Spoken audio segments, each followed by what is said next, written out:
we go.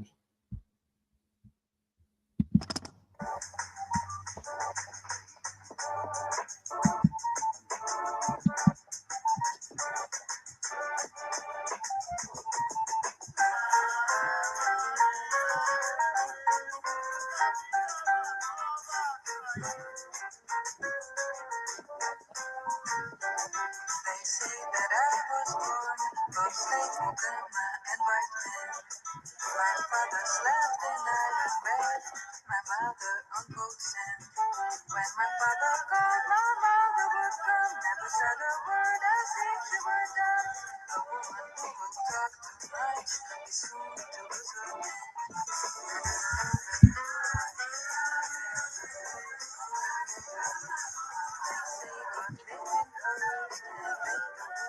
Second choice. So that's why the woman should obey her master's voice.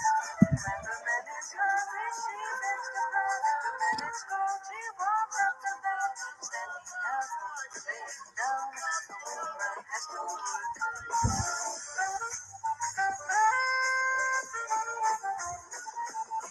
They say the man wakes early and he works until it's night. The rich man wakes up late and tells the poor man what is right. So the poor pray to Shango up above, and the rich know wisdom money they love. But rich or poor, the woman has to work for both of them.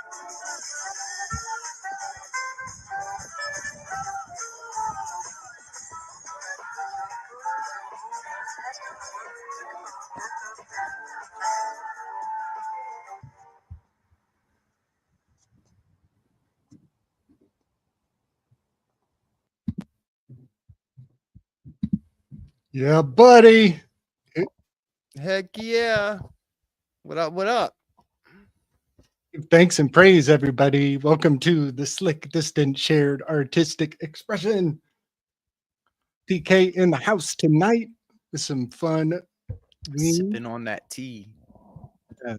Man, What's going on? Slick. I want to tell everybody to go and check out your show on, what was his name? Greg Gemini? Gemini Brett. That's it. Yes. If anybody missed that, yeah. that was a humdinger, buddy. And that was the day after we did our last live stream, wasn't it? Yeah, sure was. Yeah, that was a fun one. He's so knowledgeable with the astronomy and the astrology and the patterns of the skies. And I was kind of just trying to show him the some of the tools of the Greek. You know, I think that's one of the keys that he would really, really excel with and just take it to the next level. I also showed him or emailed him that Constellation of Words website, which is amazing as well. I think it's just constellationofwords.com. If no one's familiar, if you've never heard of that website, bookmark it. Yeah. It's just constellations of words.com. Yeah, I was totally taking notes. And buddy, when you guys were listing the 9 different types of love, you know I was dancing the Enneagram while y'all were talking. So that was, okay, about that list. Yes. You know, yes. I think it's probably more proper that there's probably like 6 or 7. Because some of them seem to maybe be 7. One was modern Greek. Yes. And then one like, you know, and then there was like mania was on the list, you know, and it's like, see, I always thought of that as in there were 7 or however many words in Greek that we translate to love, but that list did not reflect that. You know what I mean? Yes, there definitely seem to be some add-ons. Some of them seem to be extensions from earlier ones. Big up, Z. Looking forward to tomorrow, bro. We got Robert Phoenix coming on with me and Zaralath tomorrow. Oh, sweet. The day that the the Mars comes out of retrograde. The day that Mars goes direct is the same day that the moon is cutting through Pluto 180 degrees away from Mars.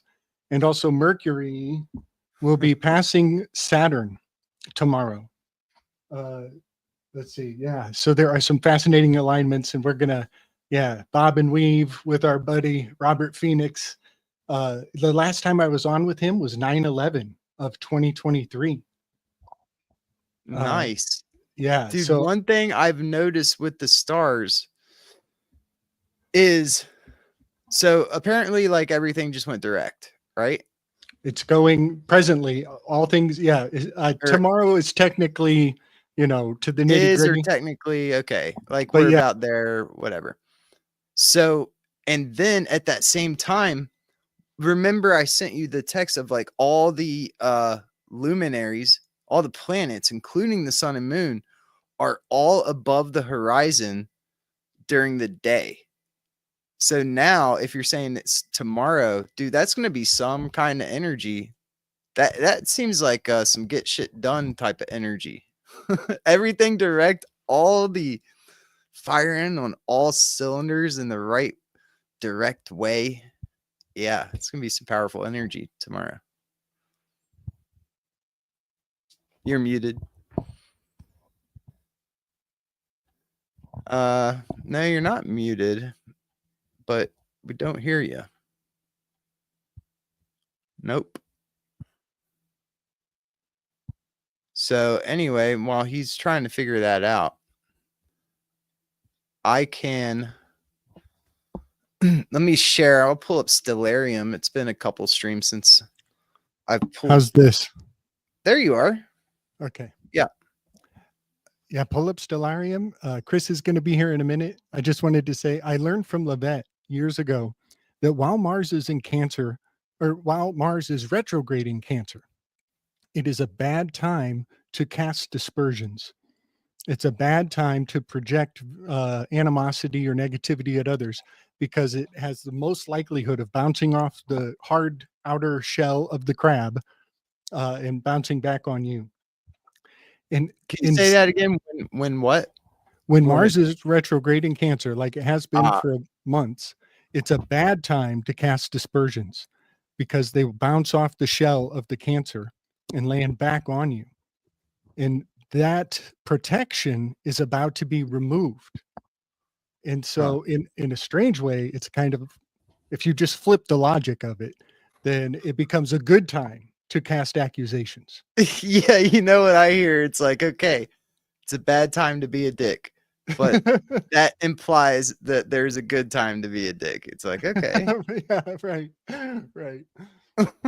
I'd imagine most of this really translates to like economic strategy on the Dow, with the Dow Jones and the investors.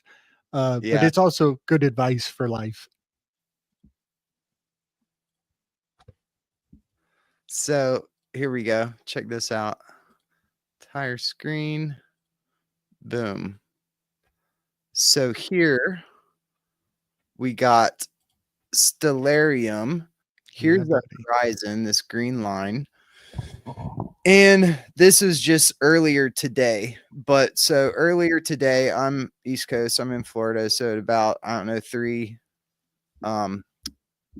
about 3 in the afternoon or so. You got Mars over here. So Mars, like, just rose, right?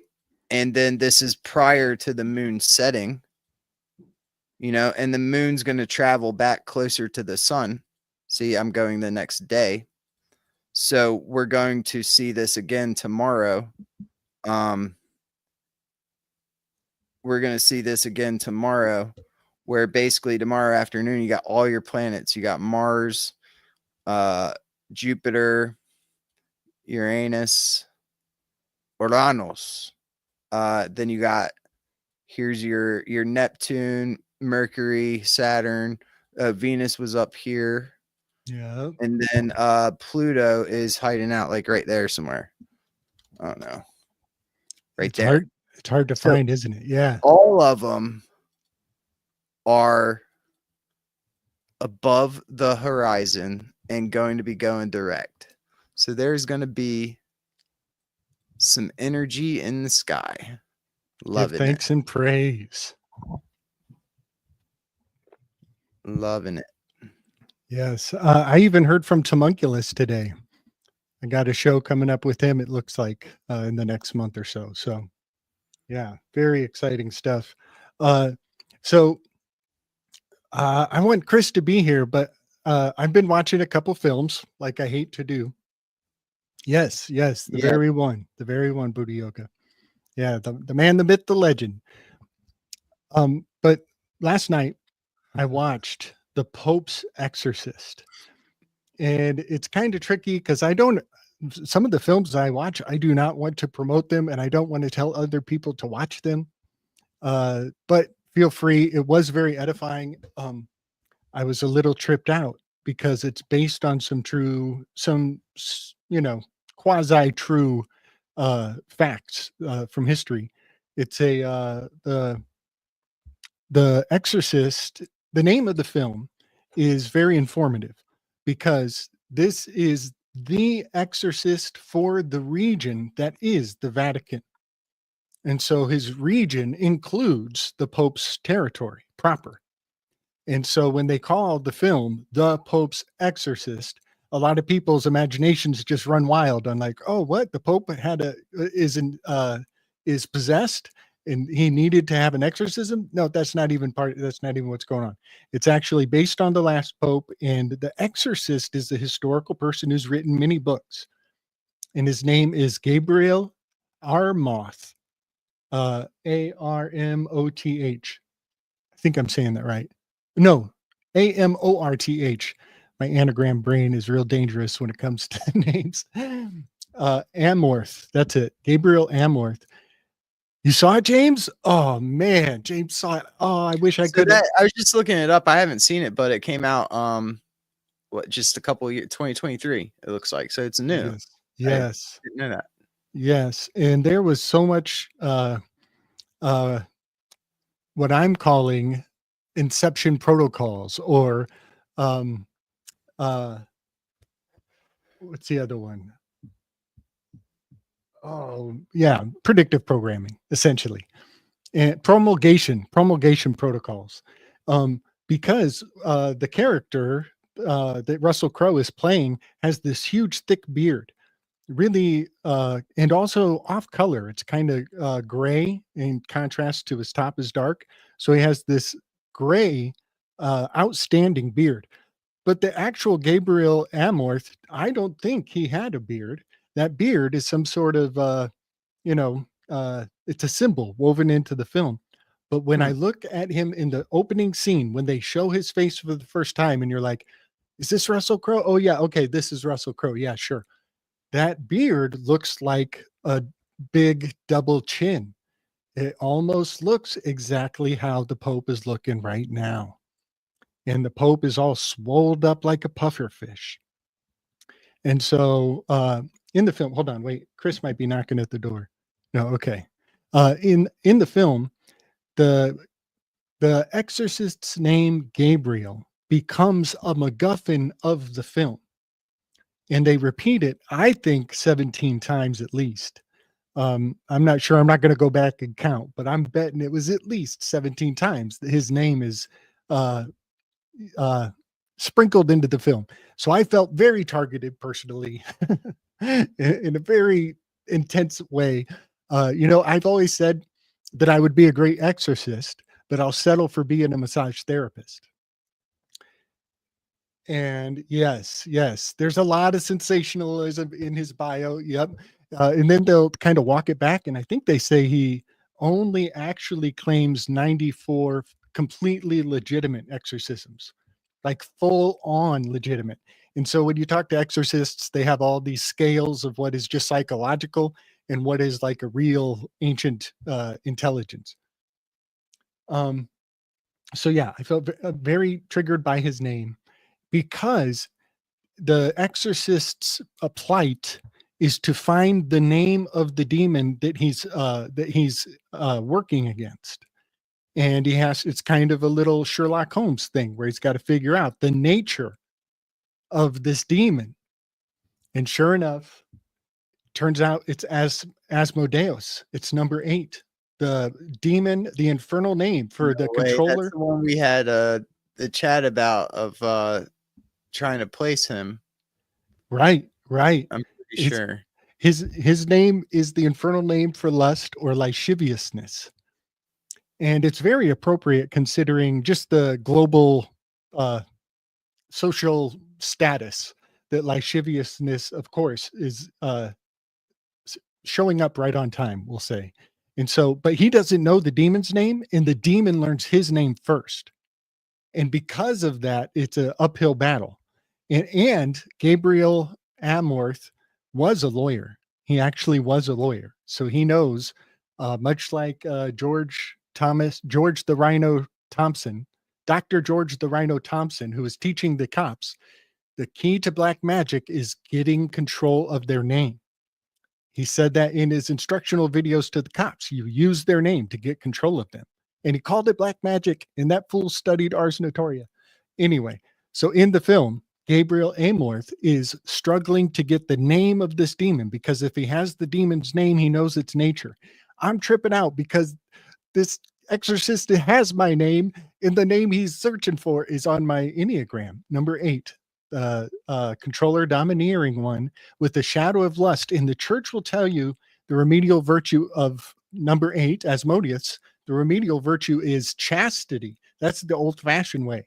Nietzsche has come along. He has run through the virtues, in his highest telos to cure lust or lasciviousness is sympathy. He would fight lust with the virtue of sympathy. And so, yeah, those are some of the thoughts and some of the cliff notes, but I got graphics too. I just hope Chris gets, oh, here he is. Yeah. So I got a question about I want to put forward that I think the last Pope thing is BS. From looking into it a little bit. Mm-hmm. And even in that video, you shared a video and it was like this quick little video of this camera shot of I guess you saw like 3 circles, and it was 1 circle left for like the next Pope. Then you saw like Pope Francis and then like the guy before him. And, you know, so I wonder if even that video or that image is not true, because it's like he didn't scan around the whole place and be like how do we know there's not 20 other empty circles or something? Right. Like, well, has anyone checked that out? And then it's just like, what's gonna are we really gonna say that the Catholic Church is gonna end in, I don't know, how long do popes go for? 40, 30 years, 20 years? How old? Yeah, I don't know. I think it's all kind of BS. And then looking into it just a little bit, which I didn't even get too far, but it's like the whole Saint Malachi guy is like, oh, well, some people contest or say this stuff wasn't even written until like 200 or 300 years after he died. It was like a forgery, people say, but it's like, so I don't know, but it sounds like one of those prophecies that kind of like Nostradamus, like everybody wants a piece of the prediction pie. Yeah. Yeah. It's interesting though. It's fun to entertain. Oh, and one other thing that I did was I looked at the next Pope, the contenders, because I do follow one of these weird channels I follow on YouTube is Rome Reports. Yeah, man. You got to keep an eye on those guys. You got to keep an eye on those guys. Vatican. And I follow Rome Reports because sometimes they'll release some crazy stuff. And I always like to kind of see what they're doing ritual wise and stuff like that. But I think it was from Rome Reports, and it listed 8 of them. And I will say one of the guys' name was Peter, but he wasn't Roman. He wasn't Roman. I think it was maybe he was like Algerian or something. Chris Miner, what's up, man? What's up, guys? Sorry I'm late. All is well, man. Freaking tech All good. Glad you're problems, here, man. contact problems. I think my one contact's about to fall back out again. So if I have to bounce off screen really fast to put another one in, I will. Welcome, my friend. I'm glad you made it. Dude, you're so busy. Chris is going to get done with us and he's going to jump on with Bush Whisperer after this. Yeah, I at least there's a little break in between. So that's not a big deal. It's just the beforehand stuff that is always a mess, you know? What do you mean a break, man? We're going for 4 hours. Oh, I'm ready. I'm down. Let's do it. I'm down. We probably could. So before I forget, Chris, you haven't seen The Pope's Exorcist yet, have you? The film? I've only seen pieces of it. Okay. Well, before I forget, PK, remember that plate, the 2 popes and then 1 missing plate. That exact form is actually integral to the film. And in the film, the Gabriel Amorth is carrying around the classic Exorcist handbag, you know, a big box briefcase, bulky, just like from the originals, where we see the silhouette of the Exorcist. He's got a big old briefcase in his hands. And so in this film, his briefcase, when he opens it up, it has panels. And the panels actually have sacred seals. And the seals are gigantic coins that he unlocks and pulls out of his magical box. And so the imagery of only one last pope with a blank space, it looks just like what they show I think twice, maybe 3 times in the film, where he takes the plate out because he's going to use this medallion, this fetish. He's going to use a sacred implement to cast out the demons. So it's actually baked into the film. That's pretty neat. Now, is this pope? Is it like a fictitious pope? No, I think it was Francis. Or no. James said it earlier. Oh, so it's set like back in the day, huh? Yes. Let's see. Setting? Benedict, I think maybe. Benedict. Maybe, I think. Yeah. Here, I'm going to show. So I just want to. It's amazing how many layers of it's not, I mean, the word predictive programming is so played out and it's so much more nuanced than that, but that's basically what it is, that they are seeding our expectations so that the eyes will only perceive what the mind has been conditioned to witness. And I'm going to try to pull up some of my art, all rights reserved. We're taking another tour through the Slick Dissident. Here we go. Through the Slick Dissident Museum of. Okay, while you show this, I'm going to put a new contact in my one eye really fast because I think I know what you're showing already. And then I definitely want to talk about what you just said too. Okay. So give me 1 second. I'll be right back. Right on, buddy. Yeah. Like the word predictive programming just it feels so insufficient because it's not from a single venue of media. You know, they have really found a way to seed multiple multiple ideologies. That's what I want to say. You know, I'm not into hip hop, but the Puff Daddy thing is totally goes way back to the State Puff Marshmallow Man about to pop on the top of the Ghostbusters, you know, and it's basically the blackmail industry only has a certain threshold, but for the containment unit busts and all the spirits of all the sex exploits, all of the lasciviousness explodes and everybody loses their mind because the elites are clearly twisted. But they did this with the French Revolution, y'all. When they had Marquis de Sade locked up in the Bastille, at the same time he's getting locked up, the comic creators for the newspapers and the magazines that the people are consuming, all of a sudden the cartoons start getting super perverse and highly suggestive. And they're just kind of arguing. They're heating up the consciousness so that we get the frog soup to a slow, steady boil. And so all of the sex scandal is just repackaged from the French Revolution. That's just some of my thoughts. But look at his neck. Can you see his neck, PK? On Russell Crowe? Barely. He's got a big fake beard that's Yeah. it's kind of integral to his role, but this is like the first time we see him. So the initiation scene of his costume, he's got this big old beard, and here we got the Pope looking like a puffer fish. And the puffer fish is actually used as a plot device for characters to fake their death in many stories, one of which is The Serpent and the Rainbow, by the way.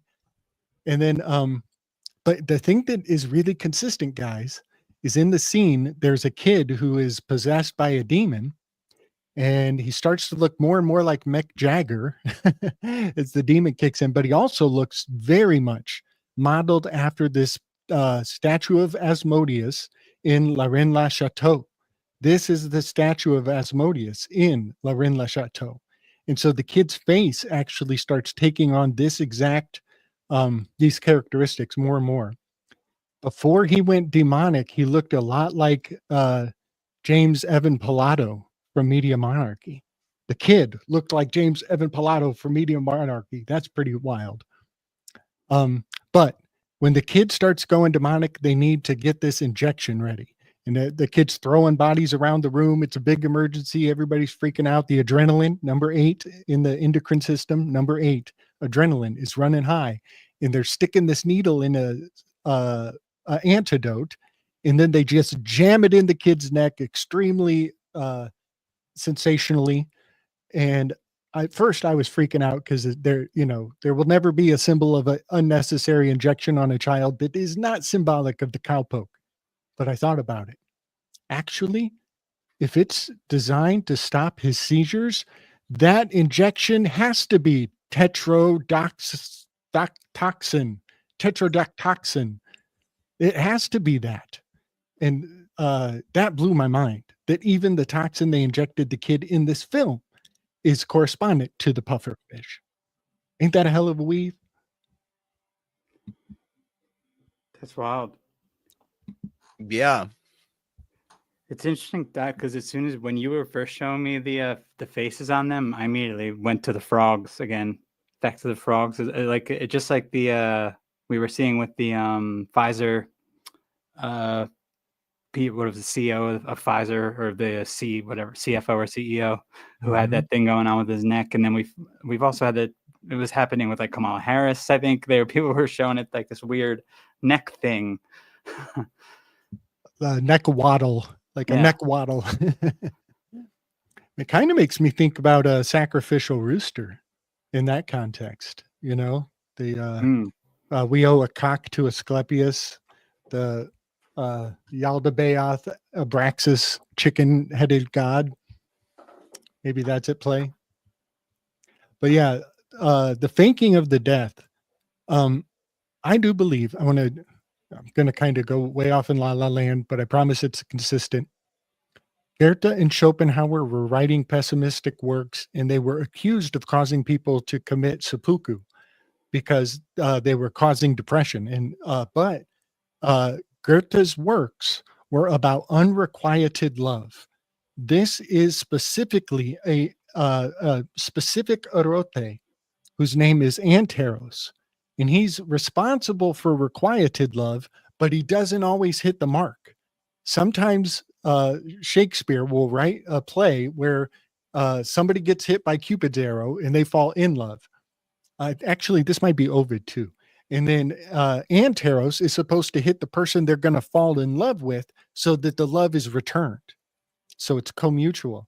But every once in a while, Anteros screws up and hits the wrong person. And then it becomes a love triangle. And so Anteros is the erote of requited love. But if he doesn't hit the mark, it becomes unrequited.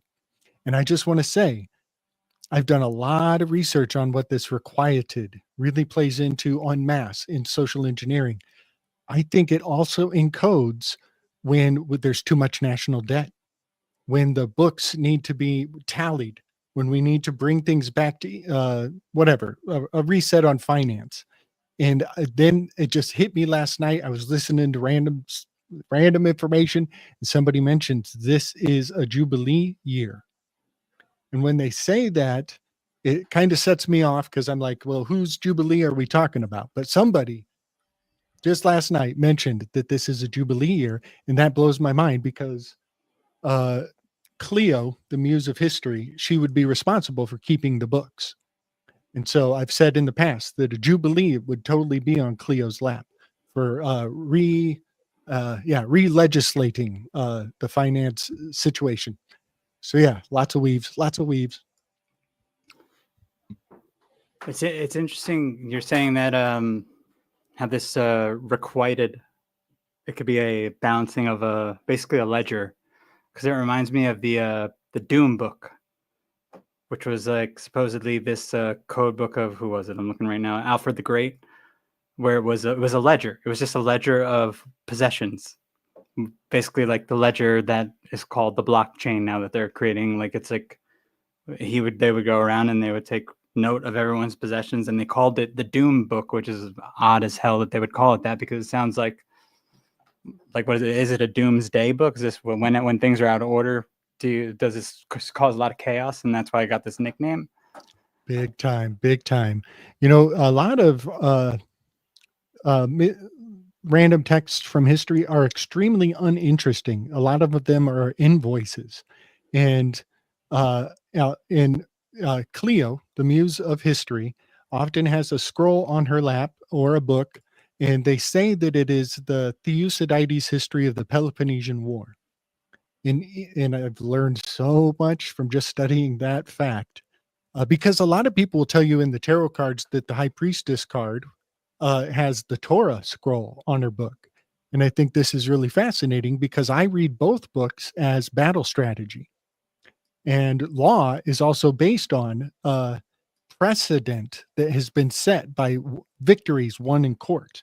And so Pausanias #2, whose muse would be Cleo, he is carrying the precedent that has been established by victories on the battlefield of a court of law. But yeah, it just blows my mind that, and in Thucydides' history of the Peloponnesian War, one of the most boring chapters, I think might be in the opening chapter, is actually an invoice of ships. And this invoice of ships, to some degree, is saying, these are the ships that came to help in the battle to set the status quo. And is the number of ships that they sent should be their quota of contribution for the status quo. And so don't forget these royal families. These are the families that contributed at varying amounts. And so that's something I think is encoded in the most boring part of Thucydides' history of the Peloponnesian War, is the families that contributed to establish the status quo that came out of the Peloponnesian War. Invoice. I'm actually looking here. Dooms were actually considered laws. Like they were. That's why it's called the Doom book, because they were considering dooms laws, which is, I mean, that encodes a whole bunch of stuff when you think of the movie Doom and just, I mean, all the doomsday programming. Dr. Law? Dr. Doom, Dr. Law? Yeah. Man, that is weird because I'll be right back in 1 sec. Okay.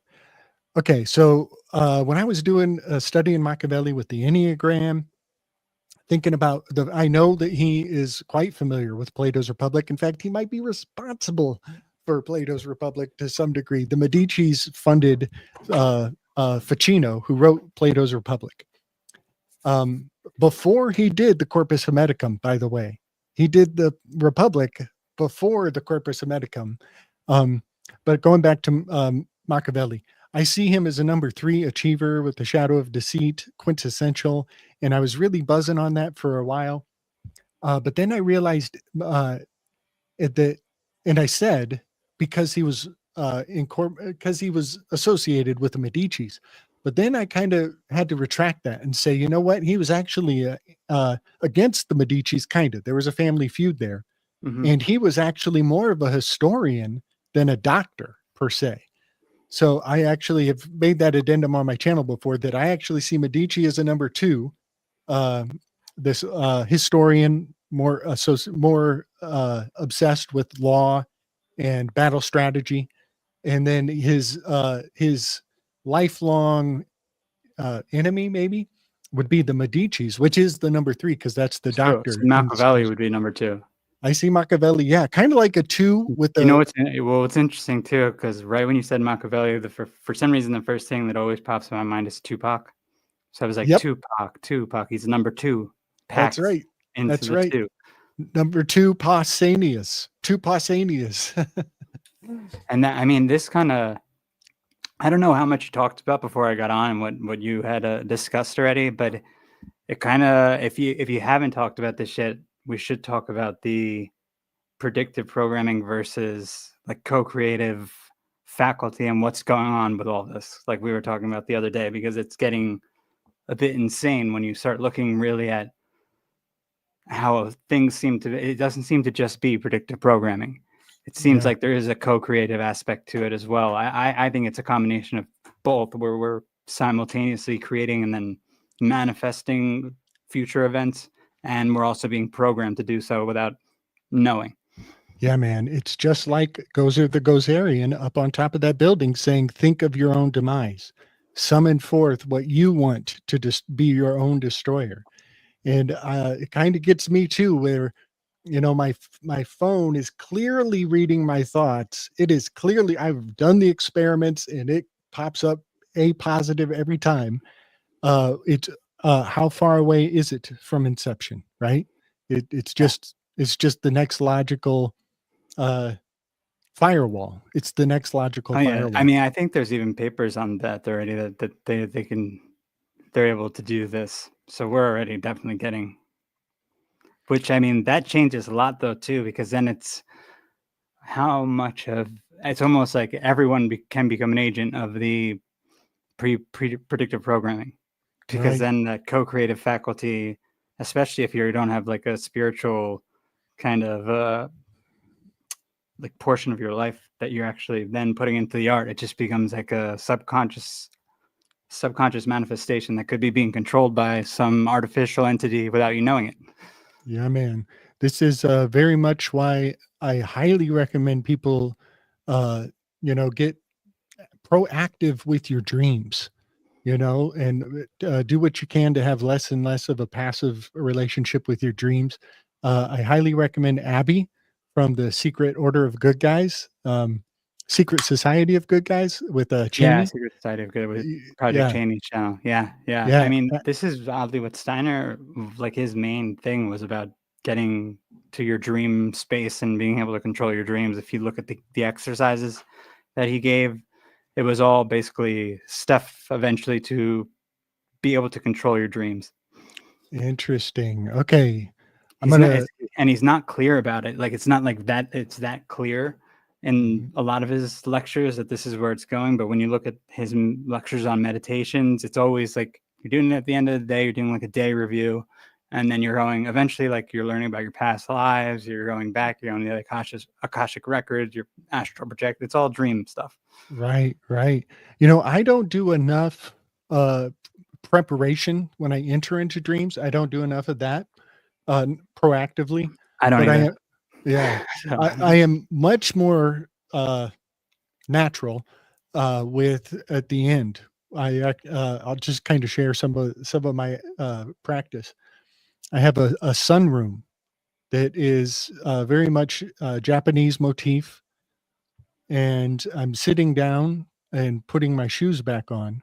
And as I'm putting my shoes back on, I take a moment to look back into the house, into the pagoda, and I call forth what I can remember that was important from my dreams. And I kind of do a roll call on the characters, and I bring them forth, and we kind of recap on the conversations and the visions that we had when I, match up with all the characters. And oftentimes there's somebody missing. Oftentimes there's that one part. What was it? There was something that I just know that I don't know it. What was that? And whatever that part was, I assume was the deepest. I think you could probably chart it in my sleep patterns. You know what I mean? Whatever that missing. Absolutely. Yes. Good. And it's did we talk about this last time? Were we talking about the dream, or was I talking about that with Ronan, or I might have been talking about it with Franklin? because I was Maybe. talking about how I used to be able to like lucid dream all the time when I was a kid. I didn't even know it was a thing. Like when I was doing it, I was just aware I was dreaming, and I would close my eyes, and that's how I would wake up if I wanted to. When I was having a bad dream, it was like clockwork, and then I just kind of stopped when I was in college. And recently, I've been dreaming more again, but it's not really lucid like it was when I was a kid. So it's like I need to work on all that stuff again. Right? Do you Ooh. remember any repeating themes? Yeah, I mean, it's funny because you always remember the more negative ones. And like, yeah, there was a few negative ones that and that stopped. It doesn't happen anymore, but it did like peak a few years back in like a sleep paralysis situation that I never had, and I happened to have it twice. And this weird, whether it's a hypnagogic hallucination or an actual shadow entity, I had to make I thank God I had known about it, so I was like, don't freak out, you'll wake up or you'll get up eventually, this will break. And then I was fine. I like broke the paralysis, I kicked my leg at it, it was gone. Nice. So Nice. but yeah, man, it's like something I definitely need to work on too, because I've lost that ability to really do that. It's hard to get in that lucid place of there's a word for it too, remembering the dream, and I'm forgetting it now. Horrible movie was made about it with Wolverine. What's his name? Hugh Jackman. Okay. It's the name of like remembering a dream. I can't remember the word for it, but he just was in a movie where he like was trying to have these dreams where he would remember everything. It was awful though, and I couldn't even finish it. Is it just recall or like? It starts with an R. Let me see. Maybe I can find it. So, yeah, sorry, I dipped out for a second. I was trying to listen to some voice messages, but it wasn't working, so I had to like leave and figure it out. But now you know what I'm talking about, Gabe. Yeah. But how'd you guys get on this astral lucid topic? Oh yeah, PK, you got a story to tell, dude. Yeah, I've been kind of listening to Joe Roop and his Lighting the Void. I think I see PK. I see you in there sometimes in Yeah. Joe's room. I feel like we've spoken in the room. Yeah, before. definitely. His Lighting the Void is his YouTube channel, and like you find him anywhere, just search that.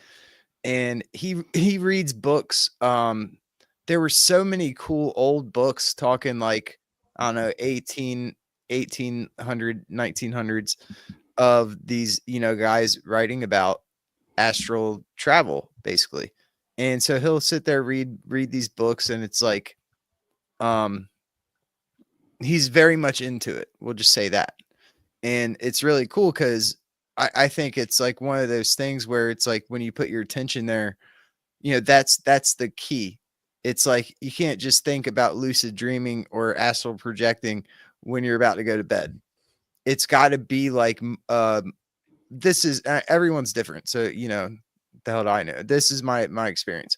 It's got to be more of a like in your life, not like you're obsessed with it or constantly thinking of it. But I will say that I've had the most success when I think about it multiple times a day rather than, just thinking about it right when I go to bed. And so I've been trying to get out of body astral project on purpose at night and never have done it to the point where like I've like gone outside and flown around or whatever. I've only had really like two, I don't know, notable experiences. One was I was falling asleep. I find to do it on my couch is better instead of my bed because I'll fall asleep too fast in my bed. And that's one of the tips they say, right? So I do it on my couch. And when you get in that hypnagogic state, this one time, like everything flipped upside, everything was inverted and upside down. It reminded me of Stranger Things. Like I got a surfboard hanging on my wall and that shit was like mirrored and upside down.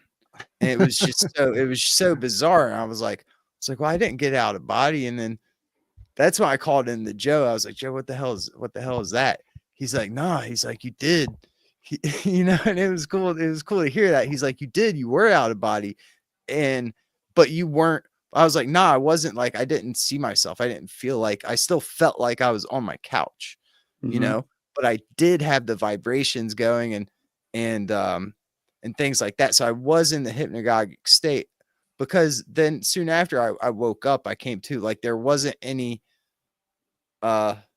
lack of consciousness. In a dream, you like wake up and you're like there, and when you go back to think about it, you're like, it doesn't even make sense of how you got there, right? But when you're doing an OBE, you don't lose that consciousness, you don't lose that connection or whatever. So then the other night, I was laying in my bed, on the couch, and I had got in the hypnagogic state, a little bit of vibrations, and then my legs were floating up, and essentially everything was floating up, and I was willing myself out of my body, except my head. I couldn't pull my head out, and so my head was stuck on the couch. But it's like, and I did it like 4 times. I'm like, all right, here we go. And then like my dog shook or something, and like, so I slowly woke up. I slowly got out, because I wasn't even asleep really. I was in the hypnagogic state. And so I slowly got out of the hypnagogic state, awake, because my dog shook. Dang it. But Dude, so close. What did they call your feet? Your dogs.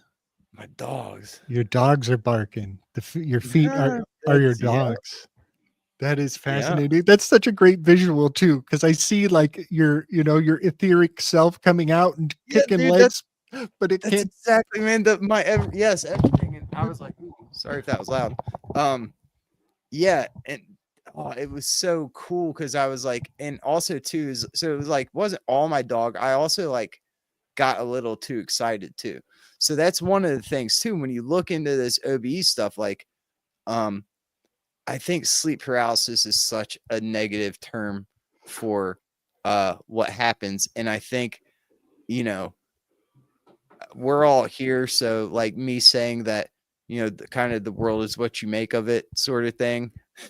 It's almost like goes without saying with this crowd. But like, one of the things, approaches to sleep paralysis is like, well, how do I get out of it? It's terrifying. How do I get past that? Right. It's like, I don't know if anyone can tell you. You just need to like change your way of thinking about it. So like, whenever I get sleep paralysis, I would get like super excited. When I say sleep paralysis, I should just say whenever I get into the hypnagogic state. Yes, because we might be talking about different things too, with when we're talking about because like I've had one experience where I was like actually trying to basically get out of body, and where it worked, basically not fully. All I had was I was able to kind of sit up in bed and look around the room, and everything was kind of black and white, and I had this black and whitish, almost like a delayed effect, and I could see, but I knew I could tell I was still laying down, and it was really short, and then I kind of just went back down and woke up, like totally woke up. That was it. But the times when I usually say I had 2 episodes of sleep paralysis, I consider them a negative thing, because I was sleeping normally, waking up from sleep, and like I opened my eyes and I'm in my room. There was no intention to do this, and all of a sudden I can't move. Yeah. And like the one time that this happened, the first time was when there was this either a hypnagogic hallucination or shadow entity, whatever you want to call it, that came around like out of the wall and came towards me. You feel the pressure on the chest, started feeling it kind of push on my face, and I was able to just relax and kick it. Yeah, and that shit's terrifying. I mean, I'll be the first and if I hadn't known about it, if I hadn't known what it was beforehand, I would have probably had a much bigger issue with it. And this happened a second time where I woke up paralyzed, or woke up out of a paralysis. Like in my dream, I became paralyzed by a similar figure, and I jumped towards it. So I wake up mid-jump. I'm jumping out of my bed and hit the floor. I was like, Jesus Christ. There's a name. There's an official name for when you fall in your dream and jumpstart, Well, they have that in Inception too, which is weird, right? Yes. Like the kick. Fall and wake up, or what? What do you where say? you fall in your dream, and just when you hit the ground, you'll jump out of your bed and think it was real for 1 second. Oh, that's strange. Yeah, I I had used a. to have that a lot. And Mm-hmm. PK, I want to point at your wording when you said I was willing myself out. I was Yeah. willing myself out. And think of how the sleep paralysis is almost a disassociation from the dream will, the dream will. And I've only had one flying dream, and it was pathetic. It Oh, was so pathetic. I was in a subway station, like an underground subway within the public, and everybody's between, traveling between places. And I had to like strain my neck really hard, really hard. And I could only get like barely 12 inches off the ground. And I was like floating in this really weird, like stressed out position. And if I let my neck relax, I would come back to the ground. But if I stretch my neck really hard, I could get only barely 12 inches. And I looked really silly. I looked really silly. That's interesting too. But there's something about the willfulness, like I was trying to be physical in willfulness, but somehow some people just fly all the time. Chance almost flies in most of his dreams, he says. When I was having my lucid dreams when I was a kid, I was a lot of them were flying, but it was like I was totally till I woke up, till I went to bed, till I woke up. I could remember everything, and I thought that was normal. I just like I didn't know. You know what? I just realized I did have a full-on flying dream maybe 20 years ago because I fell asleep listening to Enya. And the music of Enya was kind of shifting, and I was actually able to fly through water and then through the earth at the bottom of the ocean. And I could see the rocks going. So I guess that was flying, but it wasn't always in the air. It was like, a translucent body. It's weird because you're reminding me of stuff. It's almost like it's odd to say this, but because I hate these freaking movies, the Avatar movies, with the way they have these like floating type of land masses, and then there's like oceans, and that's kind of how I can remember some of my dreams when I was younger, where I was like flying. It almost was like jumping down. You're landing in water, then you're in like a boat. You're going in a car, jumping up. You're back in like a car. It's almost like you're going to mountains to land, to mountains to water to land, and you're just kind of bouncing all over the place and doing what you want to do. It almost makes me think that you're actually identifying with the single blood cell inside your own circulatory system. And as you bounce around as that one solitary atomized identity, you're going through the adventures of your own blood. Maybe. There's stories of that too. People being able to do that, and at least they say they are. I'm going to share my dream graphic I made recently. This is inspired by our buddy Chance. 1 second. But PK, when you're trying to do your out of body stuff, so you do have a paralysis even when that's happening. Like you basically, okay, so that's interesting because like a few times I tried it, like the one time I said it worked, it was so fast that I guess I was paralyzed, but I didn't even really recognize it because I was just barely popping up and barely in the starting phase of whatever it was, and then went back down and kind of woke up. Yeah, but I do, and it was scary the first couple times that I got to that. I got to that state, so like I acknowledged it, right? But nothing, like I just told you how far I got. I haven't gotten that far, but like me acknowledging it was kind of the first step, I feel like. And it was scary because, well, more than one time I hear like a group of people, like there's a party going on outside, and like I don't live far, but so it's like literally I heard voices, but it wasn't like negative voices. It was just like, oh, it's like I was kind of going into a dream, it seemed like.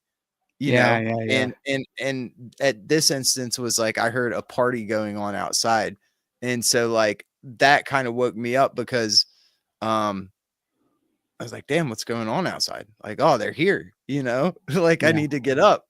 And then I got up. I was like, oh damn, that was totally, I was in hypnagogic state, and I like I missed it.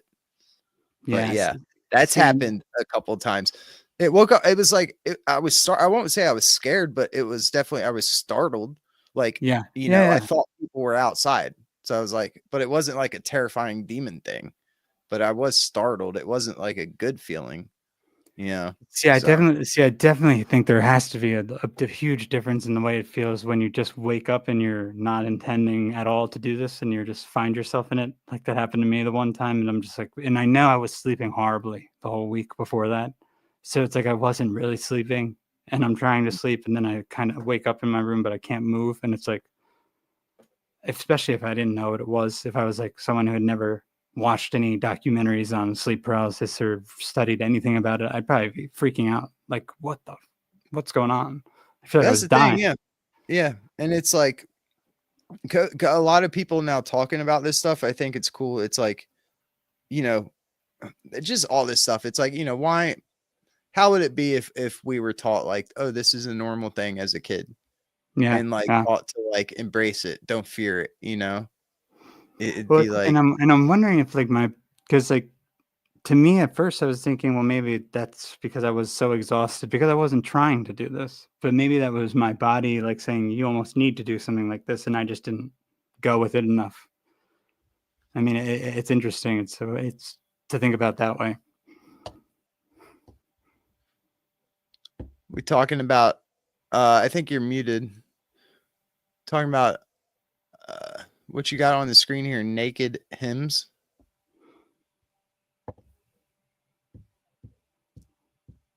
Gabe, you're mute. Does he know he's yeah, muted?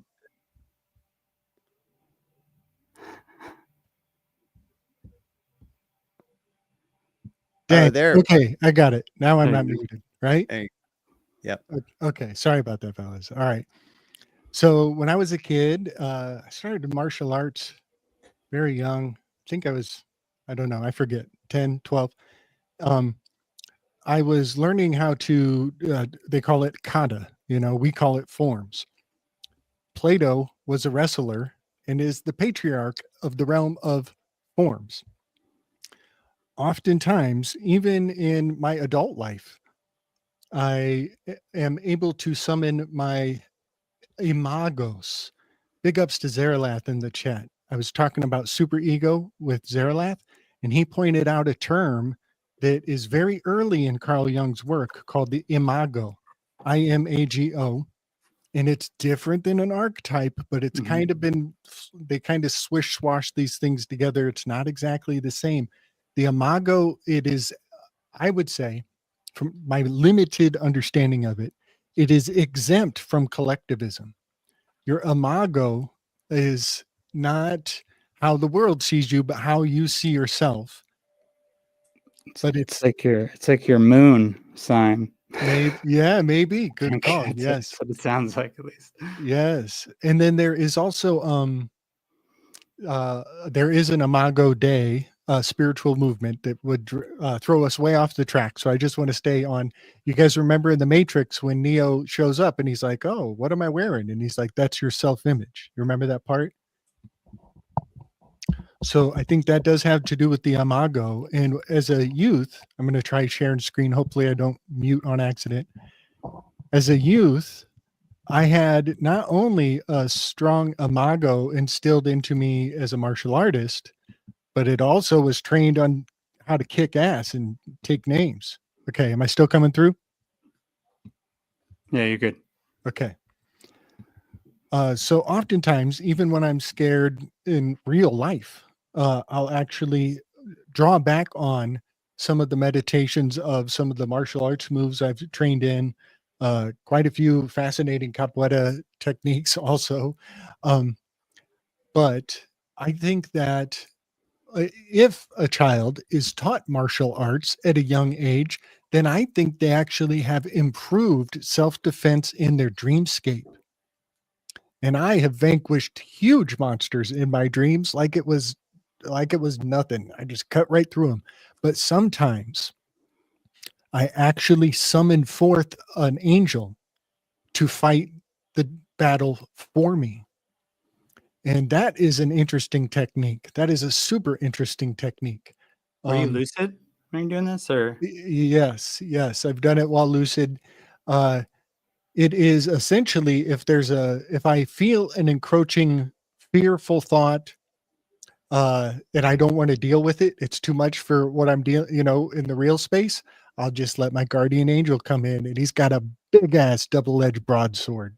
Big ass double-edged broadsword, just like Zelda. But Super interesting.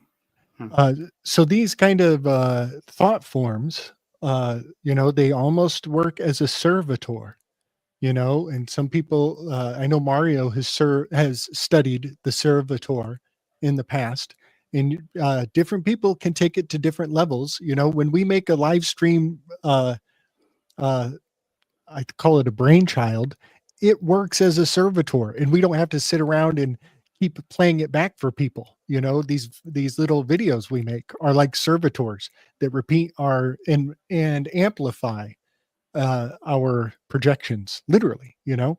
But PK, I don't know. You saw the show with Stellium 7 that Chance and I did? Yeah. All right. In the middle of the weave, Chance was like, Gabe, look at this. If you take the word, what? Oh, help me. Gymnos. And what's the bottom one? That's gymnos, the bottom one. And then Okay. the other one is just umnos.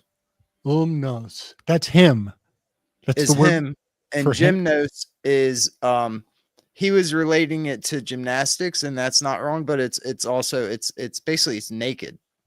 That's right. But remember, we went through this gymnastics weave already, where the naked kind of just meant that you were without your armor. Yes. So it's not like they were doing gymnastics but naked. They were doing gymnastics like just, in a little loincloth or something. Right. Like without your armor, naked in that kind of way. Totally. Maybe they were naked. Yeah, right. Well, think of, put on the full armor of God. There is a certain formality to being a experienced practitioner of dream self-defense, psychic self-defense, many of the forms of self-defense. But before I wander off in the weave, I want to read, there is I believe, much like we were talking earlier, Chris, about the category, or no, the catalog of ships in the beginning of Thucydides' history of the Peloponnesian War. I believe that when we see family trees, there's a lot of information in the family tree itself.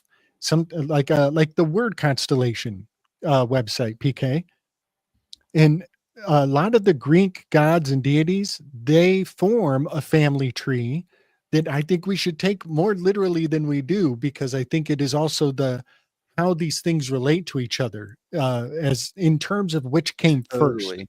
Yes. Mm-hmm. Yeah. And so Morpheus is the god of dreams, also called the god of sleep. And he has a child whose name is Hypnos, also known as Hypnus or Somnus, much like somnambulating is sleepwalking. And this is the god of sleep, or the father of Morpheus, who is the god of dreams. And so this is actually above the god of sleep. This is the father of the god of sleep, is the god of hypnosis. And in a fascinating way, I believe that I have tracked aspects of rhetorica, the god of, or the goddess of public speaking. I think there are elements of her work that play into hypnosis. And I think good rhetoricians of the most elite class are actually putting people in a state of the open yawn of a nodding judge, the opinion of a nodding judge. And that is to say, if they use super big words that don't really attach to reality at all enough, then eventually the masses will just go to sleep and just start to nod their approval. And I think if you're a good philosophic gymnast, then you can get spun around 100 times and never get dizzy, and you never give up your open yawn, and you stay in your own daikiasune. You stay in discernment. You don't get yeah, the spell doesn't work so well. If you're an experienced philosophic gymnast, some of these revelations came to me from studying Aristophanes' The Clouds, by the way. Yeah, I think you're spot on there. Like, I think that word gymnastics, also we still kind of use it in the same context, like doing mental gymnastics. I think that they probably used it in the sort of same way, or at least we're just, making metaphor. Certainly. Yeah, man. What are you saying, Chris? Go ahead. I kind of want to go back to what you were saying about how we could look at these almost like family trees, but also the language being used in some of these stories to see the order of which things came. Because this is something that when I was talking to you the other day about the coming across Apollo 13 again, when I was watching it, and I was like, oh Jesus, I didn't know. Like the first line I walked in on with my girl, because my girlfriend had never seen it and she had it on. I walk in and the first line is that's all, like that's Aquarius. That's the end of Aquarius. It's all for Aquarius. Now back to the Odyssey, because it was Tom Hanks. I didn't know that one of the modules was named Aquarius on the lunar module that for Apollo 13. If they even went there, whether it's a story or not, whatever. But it's like this whole thing, and then boom, too. Right after that line, it's boom. You get the explosion. So back to the Odyssey, boom. Almost like at the end of Aquarius, boom. You're at the reset or something like that. And now you have to start making this journey home. Or maybe that's the end of the Iliad for all we know. It's like, how is this so reflected in the film? Are they taking this from the book? And why did the ideas in these two old stories specifically map on so much to like social Darwinism and these ideas that they have a survival of the fittest? It almost seems like they were made way later and after like some like Freud even came up with his ideas, because you have so much even of the psychology with the boy who wants to, the son who wants to have sex with his mother. Like it's all wrapped up in these stories in the Iliad and in the Odyssey. And it seems to be what the social engineers, like they make their huge epics that we now watch on screen. They were mimicking for a long time, and it's almost like they've run out of ways to mimic it. And that's why they had to now destroy everything so they could start doing it all over again. Yeah, it is fascinating to no end how dependent they are on the epics. They really have a favoritism for the epics. And it might be in terms of promulgation, like promulgation means putting on notice to the public of something that is going to come, something that has already happened. But when they're doing these things, I think they need these larger epics because it lends weight to the presumption that you noticed. If it rhymes with something that is epically acclaimed, then it almost has international renown, and therefore it's presumed that you understand these inside signs and symbols. Yeah. Well, see, and if I feel like if that movie would have came out now, it would have been like people would have been all over it, and especially like the more like our community would have been all over it, tearing apart the symbolism. The truther community would have been tearing it. Like the only thing you really ever saw on Apollo 13 was like the stupid stuff, like the one eye. You get one eye, you get someone saying something that's like occult related. You get numbers 33, 13. Like it wasn't like, oh, this is following like a time arc that matches the Odyssey, that also matches like the astrological wheel, that also matches like the age we're in. And if you like watch the film, and actually you might be able to map on events that are happening in reality as the years go by. I want to tell you what my ear hears when the word Apollo 13 is spoken. And it's so hard to draw back to things I've said in my own, slick dissonant databanks. But a very long time ago, I was going from just the first layer of presentational immediacy, where the death card is in the number 4 spot because it's number 13. So it reduces to a 4. And of course, it belongs here. But then I was looking at the offset when I look at it from first layer of presentational immediacy. when I come back and I start looking at the Enneagram in its prime relationships, number 13 is the 6th prime number. 613 is a very important number. It's the average number of arils in a pomegranate. 6 is F, 13 is M, FM radio, Freemasonry, FM 613. Big number with the pomegranate aspect. But Apollo is number 6. Oh, thank you.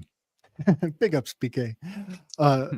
Apollo is number 6 on my Enneagram. When I do the pantheon of the Greek gods, Apollo is the loyalist. His sister Artemis, who is the keeper of the hedge and the underdog, the protector of animals. Artemis is the shadow of number 6, anxiety, right? We were talking about that, anxiety.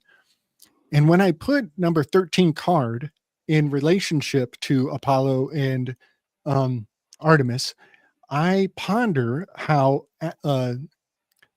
if you're a loyalist, you're not only married to your wife, but you're also kind of bonded to your accolades, to your laurels. The laurel wreath is a symbol of Apollo. And so in university, I believe that all of university is actually conducting a form of socially laudable necromancy. When we study the elders, when we study history, we are communing with the dead. There's a very old myth about a boy who goes to the oracle, and the oracle says, go have intercourse with the dead. And so he's like, that's a weird oracle. And so he goes and he starts digging in the library, and a wise man comes along and says, what you doing, son? He's like, the oracle told me to have intercourse with the dead. And he points right across the street from the cemetery and says, you need to go to the library. That oracle was telling you to go have intercourse with the library full of these dead people. And so that little story is kind of carried along with me. And so when you say Apollo 13, I am definitely thinking of the first, the deified character Apollo, the loyalist with a shadow of fear. And I'm thinking how university is socially acceptable necromancy. Well, and I can add to this now too that you've said some of these things. Because watching the movie, there were some interesting things that I saw that I mentioned a few of them to you, like the way they said they were going to fix the shuttle where circling the square. Basically, you got to fit a square peg in a circular hole, or it's the other way around, whichever one is the harder way. So that was like the reference they made, though, which we know that's like the magical type of theurgic thinking. Mm-hmm. And then also in the film, they roll out the TVs, which I know everyone here is going to remember, in everyone's classroom when this is happening, just like 9/11. On a big tower. By the way, the TVs were on a tower roller. Remember the roller that the TVs, they're always on that tower. And I was like, these sons of bitches when I saw that, because I was like, there's no way. But and then it was just, it is like you said. So they're using like lore. This is almost like a hint that this is lore, and I think that's how we need to start kind of breaking these down. If this is symmetrical, if you have stories that are symmetrical with the Odyssey that you have no proof otherwise happened or very little, you need to start looking at it like lore. And it's so interesting at the end too, that amphibious unit that wound up picking them up. So right in the background, right when the first guy's taken out of the capsule, there's a big frog on the helicopter, because there's an amphibious unit on the Iwo Jima ship that supposedly goes and gets the guys out of the capsule. That's what they're called. Yeah, they're called the amphibious unit, but you can't find any information on these guys. But they used to be part of the Navy. Right. Oh, one more weave on the death card over on that 6 spot, the Apollo and 13.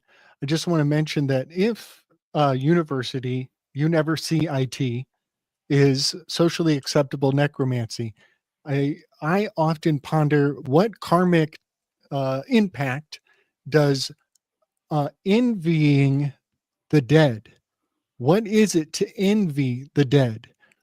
And I ponder also that, Jesus's line about leave the dead for the dead, and in a super old fashioned mentality, what I mean, really old-fashioned mentality. Was that a warning about, don't go to university, don't go get caught up in these valorizing dead people and making it seem like to be dead is something that you want.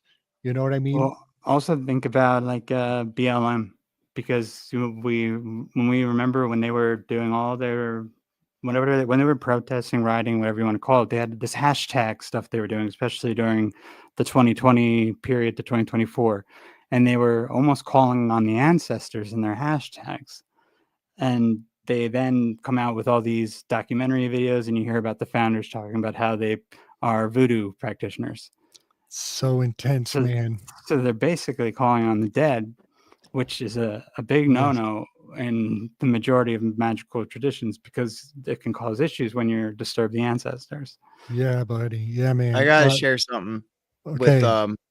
with this Odyssey we've so I do remember one movie. It was a Marvel movie, and the freaking actually I don't know if it's I think it's a Marvel movie, but the car that they were driving was the Odyssey. Their car to get away or whatever. It was literally the Odyssey, Yeah. and it was like so many parallels in the story. It's wild, right? So one of their modules they're saying was Aquarius, the other was the Odyssey in Apollo 13, which I was like, what? I was like, I don't remember this at all. But So why would you call it that? Because Odyssey, that doesn't that mean something in English? It's not a positive meaning. Doesn't it mean something? Well, that's a great point. That's a great point. So the epic called the Odyssey, there's a great amount of research has gone into tracing the different steps of the adventure around the Enneagram in reverse. And I believe his name is it's Michael Goldstein or Michael Goldberg. I forget which one. And then another guy named Ken Webb. I highly recommend those research adventures to everybody.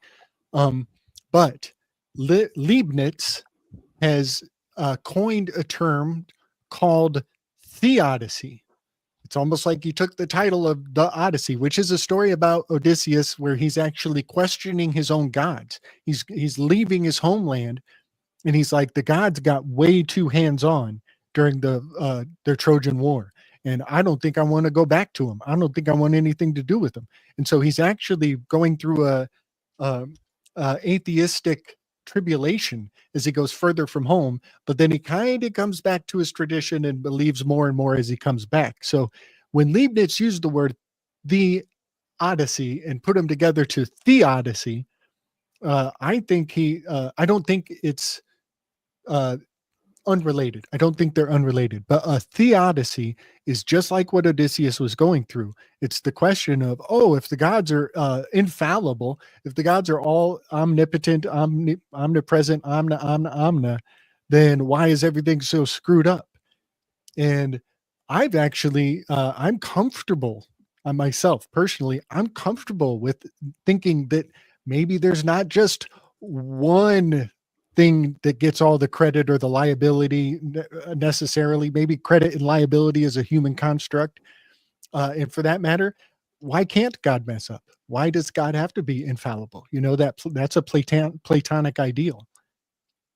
And yeah, so the gods before Plato were fallible. They screwed up all the time, and they're fighting against each other. And one of them sets something in motion, and another one comes and destroys it. And so that actually has a strange logos to it. It might sound like mania, but it has a strange logos. Because I feel like when I was reading even about them naming the capsule, when they talk about why they named it that, but they have what the meaning is, even in the wiki, I think it's like it's something like a journey marked by strife or like troubles. So that's what you're gonna name. Yeah, this. I just looked at the Lima list of the Greek and did like the first few letters of Odyssey, and there is this other word. It's like to be wroth against. Yeah.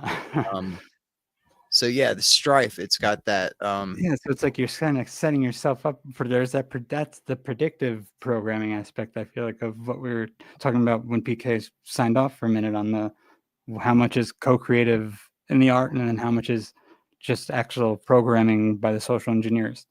Right. But I also think it could just be like a challenging journey, you know, like Mm. that's where And also, but idea. why? Yeah, I guess 'cause I'm like, would you want to call your son if you're really going to the moon? Would you want to name the ship you're on like a challenging journey? Right. Like you're already setting yourself up Well, for. if it's the Odyssey, if it's Yes. the one of the best things of all time. I shared this before. Do you guys mind if I share screen real quick and Go ahead. do Man. this? I think it's worthwhile. I shared this before in the telly a couple times, but I want to do this real quick, and it's like a minute, but this is Boris Johnson. So check this out. Let me know if you guys can hear it. B to the J. That's a Boaz and a Jacqueline. They will not do better Can you hear? than to preserve, Yep. to pickle, to conserve in their brains forever the greatest classics of every, such as the Iliad. And that is what I do. When I'm in trouble, I recite to myself, Main and Aid, if they are Pele, Joe, Ekileos, Ulomine, Amuria, Kaios, Algiethe, Palas, Kitilus, Sukas, ID, Proaxen, Hero, now two Stihiloria, Teokikunesu, or no city passi, Diostia, So this guy goes on. This dude has the beginning of the Iliad memorized. Now, it's not that shocking coming from a public figure. You know, they memorize long ass speeches, right? Was the mayor of London. So, you know, they're actors. We all it's know memorized that. in But Greek. this just shows it.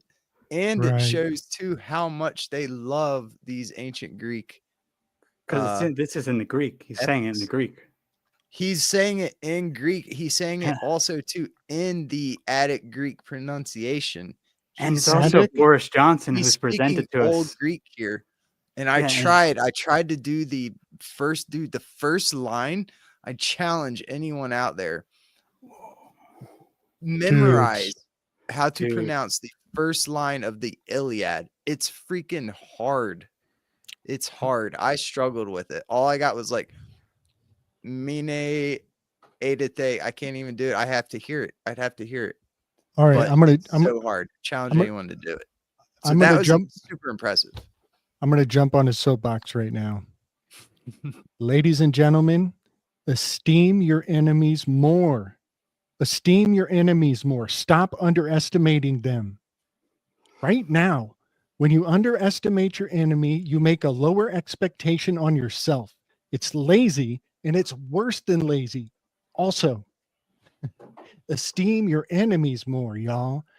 That is amazing, PK. You said it's Attic? Insane. He's Look speaking look who it is. Yes, the guy. it's a different pronunciation. Like, because I was looking up, I just wanted to memorize the first freaking line. Like, let me show you again how cool this is. Like, just the first line of this. Actually, keep talking. I'll show you another. I'm pulling up a different video. While he's looking it up, and let me just remind everyone, this is the guy who is presented to everyone as the bumbling idiot prime minister who doesn't do his hair, who is not the smartest guy in the world. And then you have him literally reciting in the old Attic the Greek, Iliad. The Iliad by memory with ease Like and done grace. it a million times. Yeah. This is okay. I think we're giving ourselves permission from now on to just call them the Actors Guild. You know, they're the freaking what are the traveling actors called again? The thespian, yes, the thespians. Is that what they were back in the day? Yeah. Yep, the thespians. And so if you ever, I don't know if you've ever watched Justified, but there's a traveling group of actors, the thespians who are in the West, who they present as also kind of they present them almost like magicians at the same time, that's exactly what you're dealing with here. Yeah, man. One interesting kind of tale from the East, Wing Chun Kung Fu was actually instilled by a female nun who escaped the burning of the Shaolin Temple in the north. She retreated to the south. Her story has been completely washed away by whatever Ip Man is. And I think these are actually battling martial arts studios trying to get claim on the legend. But the real source of Wing Chun Kung Fu comes from this nun who escaped, and she had a daughter. I think she was pregnant when she escaped. She taught her daughter the essence of these moves that we see today with the wooden man, fighting on the wooden man. And a nautical captain took her daughter in and learned Wing Chun Kung Fu. And every time you see them working on the wooden man, that's actually the mast of the boat. Wing Chun Kung Fu is ship Kung Fu, where they're pulling up on lines and riding out on strings and climbing up if possible. All of that traveled on the boats. And so, and I just want to put that as another route in this claim that it's actually the thespians. It's the Actors Guild. They are dialed beyond what they're telling any of us. And that was amazing, PK. That freaks me right out. Yeah, no, that, I mean, Check this out. Check this out. Line. Maninai detea belle ya deo Achilleos. Word for word. Anger, sing, goddess, son of Peleus, of Achilles. Here That's again just is that so famous hard. first line. Listen one more time. Maninai detea belle ya deo Achilleos. I don't know. I struggled with it. I'm sure there's people out there better with languages, but man, I was like, yeah, I can do this, man. And I'm like, get to that Pelea Deo word. It's like, because you try to keep the same, it's hexamic pentamer or whatever that's called. You try to keep the flow with it, and it's not spaced out like mene ede. You put the end of one word together with the beginning of the other word, and you say it like that. So like what you're looking at isn't how you should pronounce it. It's tough, but it's pretty cool. It's a challenge. I'll do it. I mean, it makes me think that like the stories that are predicted or that are depicted sometimes in films, but we have also heard about them, how these elite families raise their children. It's not too far off, because he probably was taught that from the time he could even begin to speak, and it was just drilled into him. And if he didn't do it, I'm sure there was, who knows what types of abuse or just training or both that went and into he was getting into it as them. well. You could see, he knew what he was saying. He Mhm. knew the story. And so he is making the proper. I almost bet he knows the whole thing. And that's actors, dude. I bet a ton of them can do that. I bet that's par for the course, Right. And, the Attic Greek was the language of the symposium until Socrates. Socrates had to get permission to speak Koine Greek. And he says, I don't speak all y'all fancy talk, so I just need permission to just speak street slang. He does the same thing in his trial. He says, I'm going to speak a language unlike you guys. So he always gives himself permission to sully the sacred ceremony with foreigners' tongue. And then I'll just point out, Socrates in reverse is Set Archos. Set is the donkey-headed god who is the god of foreigners, the god of outsiders. He's an ass. And right there, we have making the serious ritual into something less sacred, sullying the space. It's interesting because of that first image of their depiction. I think of the crucifixion is actually a donkey-headed god. Yes, that's there are two donkey nebula in Cancer. I forget their names. I totally forget their names, but there's two donkeys in Cancer, essentially, right by the Beehive Nebula. All right. There's something weird about all right, so you have Boris Johnson knowing the Attic Greek almost like a thespian, but then you have like more modern actors who would probably know the Shakespearean plays like in the way that he knows this old Homeric play.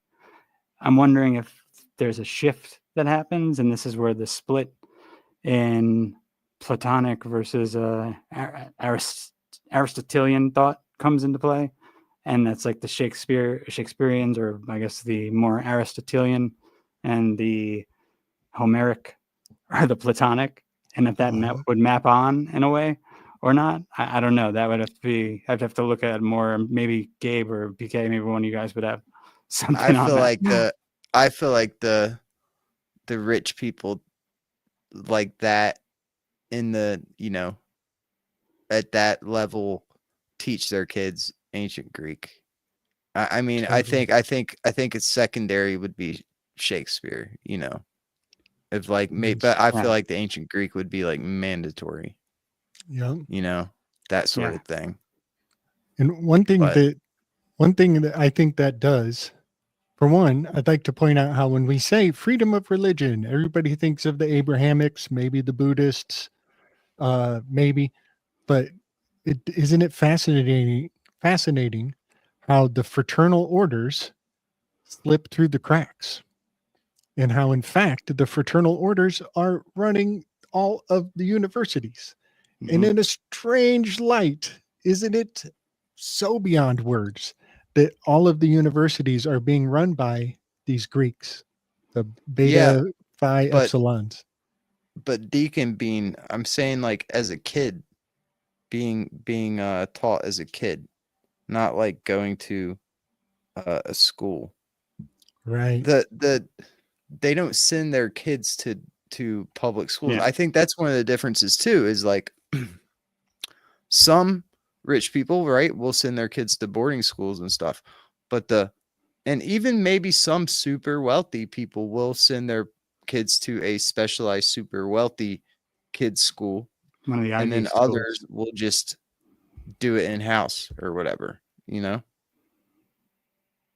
But they ain't getting the same education that everyone else gets. That's for damn sure.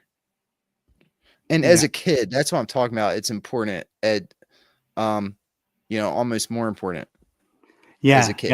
Because that's when you're learning everything. It's just so fast. You soak everything up. Exactly. Because once they're at college level, like, they'll usually go to like a Harvard, one of the Ivy League schools, and they'll just get a degree because it'll show that they've already achieved that. It's almost like a given that's what's going to happen. They get in without even having to do anything.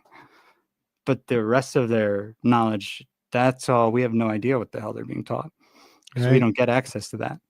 Right. And they give them the good Adderall. The placenta meth. And the placenta meth straight. So I'm going to share, PK, the some of my graphics on Hillman, right? Amon Hillman is starting Hillman University. And just something that a lot of people probably don't think of is that Hillman University is Bill Cosby's university, the fictional school that Bill Cosby went to. In a lot of the urban circles, it is still said, yeah, I went to Hillman University. And, you know, some people think that that's a real place. And they're like, oh, wow, you went to Hillman University. But other people are like, yeah, you and Bill Cosby both, right? And Bill Cosby is entangled with drugging or slipping things, allegedly, to his ladies of interest. And I think it is fascinating. Let me see if I can share. Amon Hillman is teaching people Greek, and I know I take the good and, you know, chew up the meat and spit out the bones, right? But PK, do you remember when I shared with you this excerpt from Friedrich Nietzsche? Do you remember this? Oh my God, yeah. This is great. Yeah. Okay, so now, Chris, like, we're talking about inception protocols, and we're talking about predictive programming and promulgation protocols. I just want to scale it up to the largest, the largest archons, the largest of the archons. And I know that Freud, Jung, Nietzsche, I mean, all all these heads we talk about, they're seen as patriarchs in the social engineering circles. You know what I mean? Yeah. But I'm inclined to say I might have isolated the exact prophecy that foresaw Ammon Hillman's telos way before he was even in the realm. And I want to read this for the masses. And This seems like it might get into what we were talking about too, with where there's these archetypes that might be at like in a metaphysical type of way, acting on. Yeah. Right. And this presages his existence in a way that I think maybe Nietzsche's line, this verse I'm going to read, is creating the expectation. And then the Actors Guild is responsible for manifesting them in their time and place when it's most potent, when it's time to shatter paradigms to the utmost. And keep in mind also, Ammon Hillman has a real thing for the whip. Yeah. And it actually is a theatrical gimmick. It hails back to many things in mythology. But I just want to keep the Opus Dei in mind. The Opus Dei are having a huge containment unit exploding, and all of their ghosts are flying into the public. But also, I think Arthur Schopenhauer might have been an Opus Dei of some sort. I can't really say it overtly, but his essays on noise, he was obsessed with the sound of the whips, and that he couldn't get any thinking done because the whips were driving him nuts. And I often think he might have been doing some inside baseball. Essays on noise, that's an EON. It's an aeon. Yeah. So the theater. This is Friedrich Nietzsche's The Gay Science, which is actually archaic language for alchemy. I just learned that recently, that the term the gay science is actually talking about alchemy. Yeah, I learned that recently too. Yep. Right. Yeah, it's another term for alchemy, apparently. Right. Yep. And so this is number 86. And please hang in there as I read the whole thing. I'm sure it sounds cooler if Frederick were here reading it himself. The theater. This day has given me once more strong and elevated sentiments. And if I could have music and art in evening, I know well what music and art I should not like to have. Namely, none of that which would gladly intoxicate its hearers and excite them to a crisis of strong and high feeling. Those men with commonplace souls who in the evening are not like victors on triumph cars, but like tired mules to whom life has rather too often applied the whip. Now I'm going to put a little footnote here. Turns out Friedrich Nietzsche had beef with gregarity. He didn't like gregarious people. And I think that's where I draw the line with old Friedrich Nietzsche. I told PK in our Telegram today, Friedrich Nietzsche can have my gregariousness when he pulls it from my cold, dead, graffiti bomb rigged hands. Okay. What would those men at all know of higher moods unless there were expedient for causing ecstasy and the idealistic strokes of the whip? And thus they have their inspirers as they have their wines. But what is their drink and their dangerousness to me? Does the inspired one need wine? He rather looks with a kind of disgust at the agency and the agent.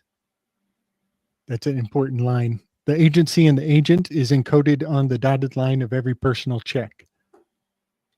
It's kind of your divine twin captured by the state, which are here intended to produce an effect without sufficient reason, an imitation of the high ride of the soul. What? One gives the mole wings and proud fancies before going into sleep, before he creeps into his hole. One sends him into the theater and puts on great magnifying glasses to his blind and tired eyes. Men whose life is not action but business. Sit in front of the stage and look at strange beings to whom life is more than business. This is proper, you say. This is entertaining. This is what culture wants. Well, then, culture is too often lacking in me. For this sight is too often disgusting to me. He who has enough of tragedy and comedy in himself surely prefers to remain away from the theater, or, as an exception, the whole procedure. Theater and public and poet included becomes for him a truly tragic and comic play, so that the performed piece counts for little in comparison. He who is something like Faust and Manfred. PK, isn't he always going on about Manfred? Isn't Manfred I a Hillman thing? don't know. I And think, to be honest, I don't even know who Manfred is. yeah, I think Manfred is part of Hillman's initiation. They read, yeah, I might be wrong. He who is something like Faust and Manfred. What does it matter to him about Faust and Manfred of the theater? While it certainly gives him something to think about, that much figures are brought into the theater at all. The strongest thoughts of passions before those who are not capable of thought and passion, but of intoxication only. Okay, here comes the humdinger, y'all. And those as a means to an end, and theater and music, the hashish smoking and bittle chewing of Europeans. Oh, who will narrate to us the whole history of narcotics? It is almost the history of culture, the so called higher culture. So much of what I just Boom. read is just totally unpacking for a lifetime out of this dude's public persona. We'll say it that way. And actually, yeah, I do think he does recommend that Lord Byron. It's Lord Byron Manfred. I think he does. Dude, that it's just crazy that like, and how did you the connections there are wild. I mean, you got the whip in there. It doesn't say he's like whipping dead people or Jesus or whatever, but still, the whip's in there. It's like he read this thing and is playing it out. He wrote, go read The Chemical Muse, one of his books. He tells the history of drugs. Never And mentions he's so placenta. theatrical. He's so theatrical. Totally. Never mentions That placenta. never mentions placenta. What's his problem? Right. And you know what kind of gets me? I got to give big love to our brother Eric. Our brother Eric, when he corresponded the nine muses to the endocrine system, it took me to a whole nother level. I'm not worthy. I am not worthy. I don't know how I got to this level, but big love to our brother Eric, who corresponded the nine muses to the primary nine endocrine chemicals, because that takes things to a whole nother level. It just totally takes it to another level. But think, the name of Hillman's work is The Chemical Muse, and he didn't find this. He did not find this. He has not discovered the Enneagram as it relates to the muses of the Library of Alexandria, as they relate to the actual chemicals that we call the endocrine. I call it the Indo-Nietzschean. It's the Indo-Nietzschean system. Remember when you found that video on him? What was that all about? The I don't want to say anything that's untrue about him. That's why I don't want to bring it up. But it was like kind of a critique. Was it true? The thing said in that video? That was on Myth Vision, right? I mean, there's been a few critiques out there of him. If you're talking about the one where I mean, the guy it was more like more of like a critique, I think, of his character and some of the things about why he got kicked out of schools or something like that. Oh, I think. okay. Yeah, I don't know. I thought you were But talking about the one on it also Myth was Vision, talking which about is more about the text. some was about the text too. I think it was like kind of both. Now I don't know if either have played out to be true or false, or if you guys know. Well, one thing that's amazing is his work stands alone. The work itself, like the argument he brings, it stands on its own.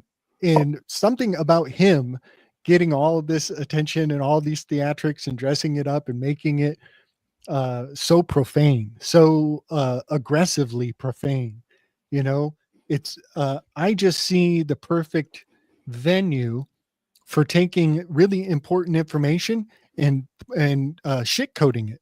He's a profound shit coder, and I would say I've said it before, but I think him talking about the muses is the worst thing that could ever happen to the muses. Yeah, totally. Yeah. That's No, the worst thing. and now I remember when me and you, Gabe, were talking about the way he kind of causes congregation, the satanic congregation, even if he's doing it playfully. I don't know how playfully he's doing it or how serious he is about it. It's still promoting something that in reality there is a reality to. And if you talk to someone like Mark Passio, he would tell you that reality is basically the entire group of social engineers, and almost the entire world is living under that philosophy. And that's not the philosophy we should be living under, because it's the philosophy of enslavement. Yeah, buddy. Yes, sir. Yes, sir. And But- so just to go on about Hillman, he'll leave some breadcrumbs, and so not everything he says is complete garbage, but his conclusions are, I would say. One thing he pointed me at was Revelation 3:18. He was talking to someone about I'll be right back, guys. I'm listening. where's their Christ, or meaning Christos, meaning a drug term and he's like, look at the Bible, man, look at Revelation 3:18. So I went there, I found something else. I found that, but I've also found something else, which is kind of crazy. I want to share with you guys. So Revelation 3:18, I counsel thee to buy of me gold tried in the fire, that thou mayest be rich, and white raiment, that thou mayest be clothed, and that the shame of thy nakedness do not appear. And anoint thine eyes with eye salve, that thou mayst see. So, eye salve, anoint. If you know any of the Greek, Christos means anoint. Kind of everyone knows that. A lot of people know that. And so certainly in this passage, if we look at the Greek, there is a cognate of, and there's the gymnos word we were just talking about a little while ago, if you guys were here for it, the JYM, gamma, upsilon, mu. But and here's the in Christos, it's a cognate of it, in Christi, right? So, but this got my attention here. This word, it's like kalorion. And so when you go to kalorion, it's just eye salve, right? And but when you look it up in the this is the LSJ, the Linnell Scott, it's a pessary. Have you ever heard this word before, Chris? No. Pessary. Me either. Me No. either. So this is where it gets fun. Oops. We Pessary. could pull up some of our weaves off the Telegram on this if you want, PK. Oh my God. So what is a pessary? Pessary. It is any various device worn in the vagina to support or correct the position of the uterus or rectum, a contraceptive diaphragm, a medicated vaginal suppository. All right. So this has nothing to do with Amon Hillman, besides him, saying, go look at 3:18 and you'll see, Christos in there saying to Christos your eyes. And indeed it does. But this freaking eye salve, why? Oops, let's go to this. Why, when you look at the definition of calorion, the number 1 is this pessary and pellet. So why does this word and okay, why is the definition? Why is one of them a pessary? Why does it have something to do with the vagina? And then you got eye salve right under it. So I just think it's kind of weird that you got the same word talking about something that goes in the vagina being somehow morphed into eye salve. Well, this I almost don't makes me think think it's of hard the. to This almost makes me think of how the ancient Hebrew supposedly you could say one word and it means multiple things. And sometimes even when Hillman was talking about this means Christ, I'm like, well, does it mean Christ or does it mean christening? Is there a difference? And are they playing? Is he playing a little bit? Or are Right. they? Or not? Maybe not even him. Or this teacher? Or is this like the way they're interpreting it, playing? Or have they all just not looked enough into some of the things and like this? Yeah. That gets into my weave on how the translator is the traitor. And I think that's saying that when the public wants a single straight answer for every word to translate everything linearly, on the translator's workstation, there's a whole pile of words he didn't give to the public that he had to choose the best so he And there's could. also phrases we would never know how they were said. Just like today, we say things that like me and Franklin were talking about this last week, and he brought it up, and I was like, yeah, no, that's 100%. Like if we say, I mean, the British say, I'm going to take a piss. We're going to take the piss. Like that's like to have a laugh. Right. And other That's people, other look, cultures don't get it. yeah. yeah, look, I'm not trying. You sound like I'm trying to change the world here and let everyone know that it's possible that vagina juice might be good for your eyes. Just throwing it out there because this is not medical information. I love it. I But love it. look at colorium. So this word it held in the Latin. You know, it's got the same thing. Oh, and I looked up tint too. What's a tint? A tint is a Placenta. Is it a diaphragm? it is a let's see. RST. It's a have you ever the word lint? I don't know if this is faster, but the word lint, yeah, probably not, is we think of lint, but it was something that was applied to a sore. And so a tint, Like a wrap? I wish there was an easier way to do it. Here, I got tint in a second. That's Where- interesting. Alone. Oh, Like- right here. Alone is Tint. lint. First, okay, tent.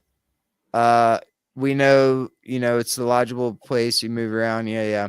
Third definition: a roll of lint put on a sore. And so, even when you look at the 1828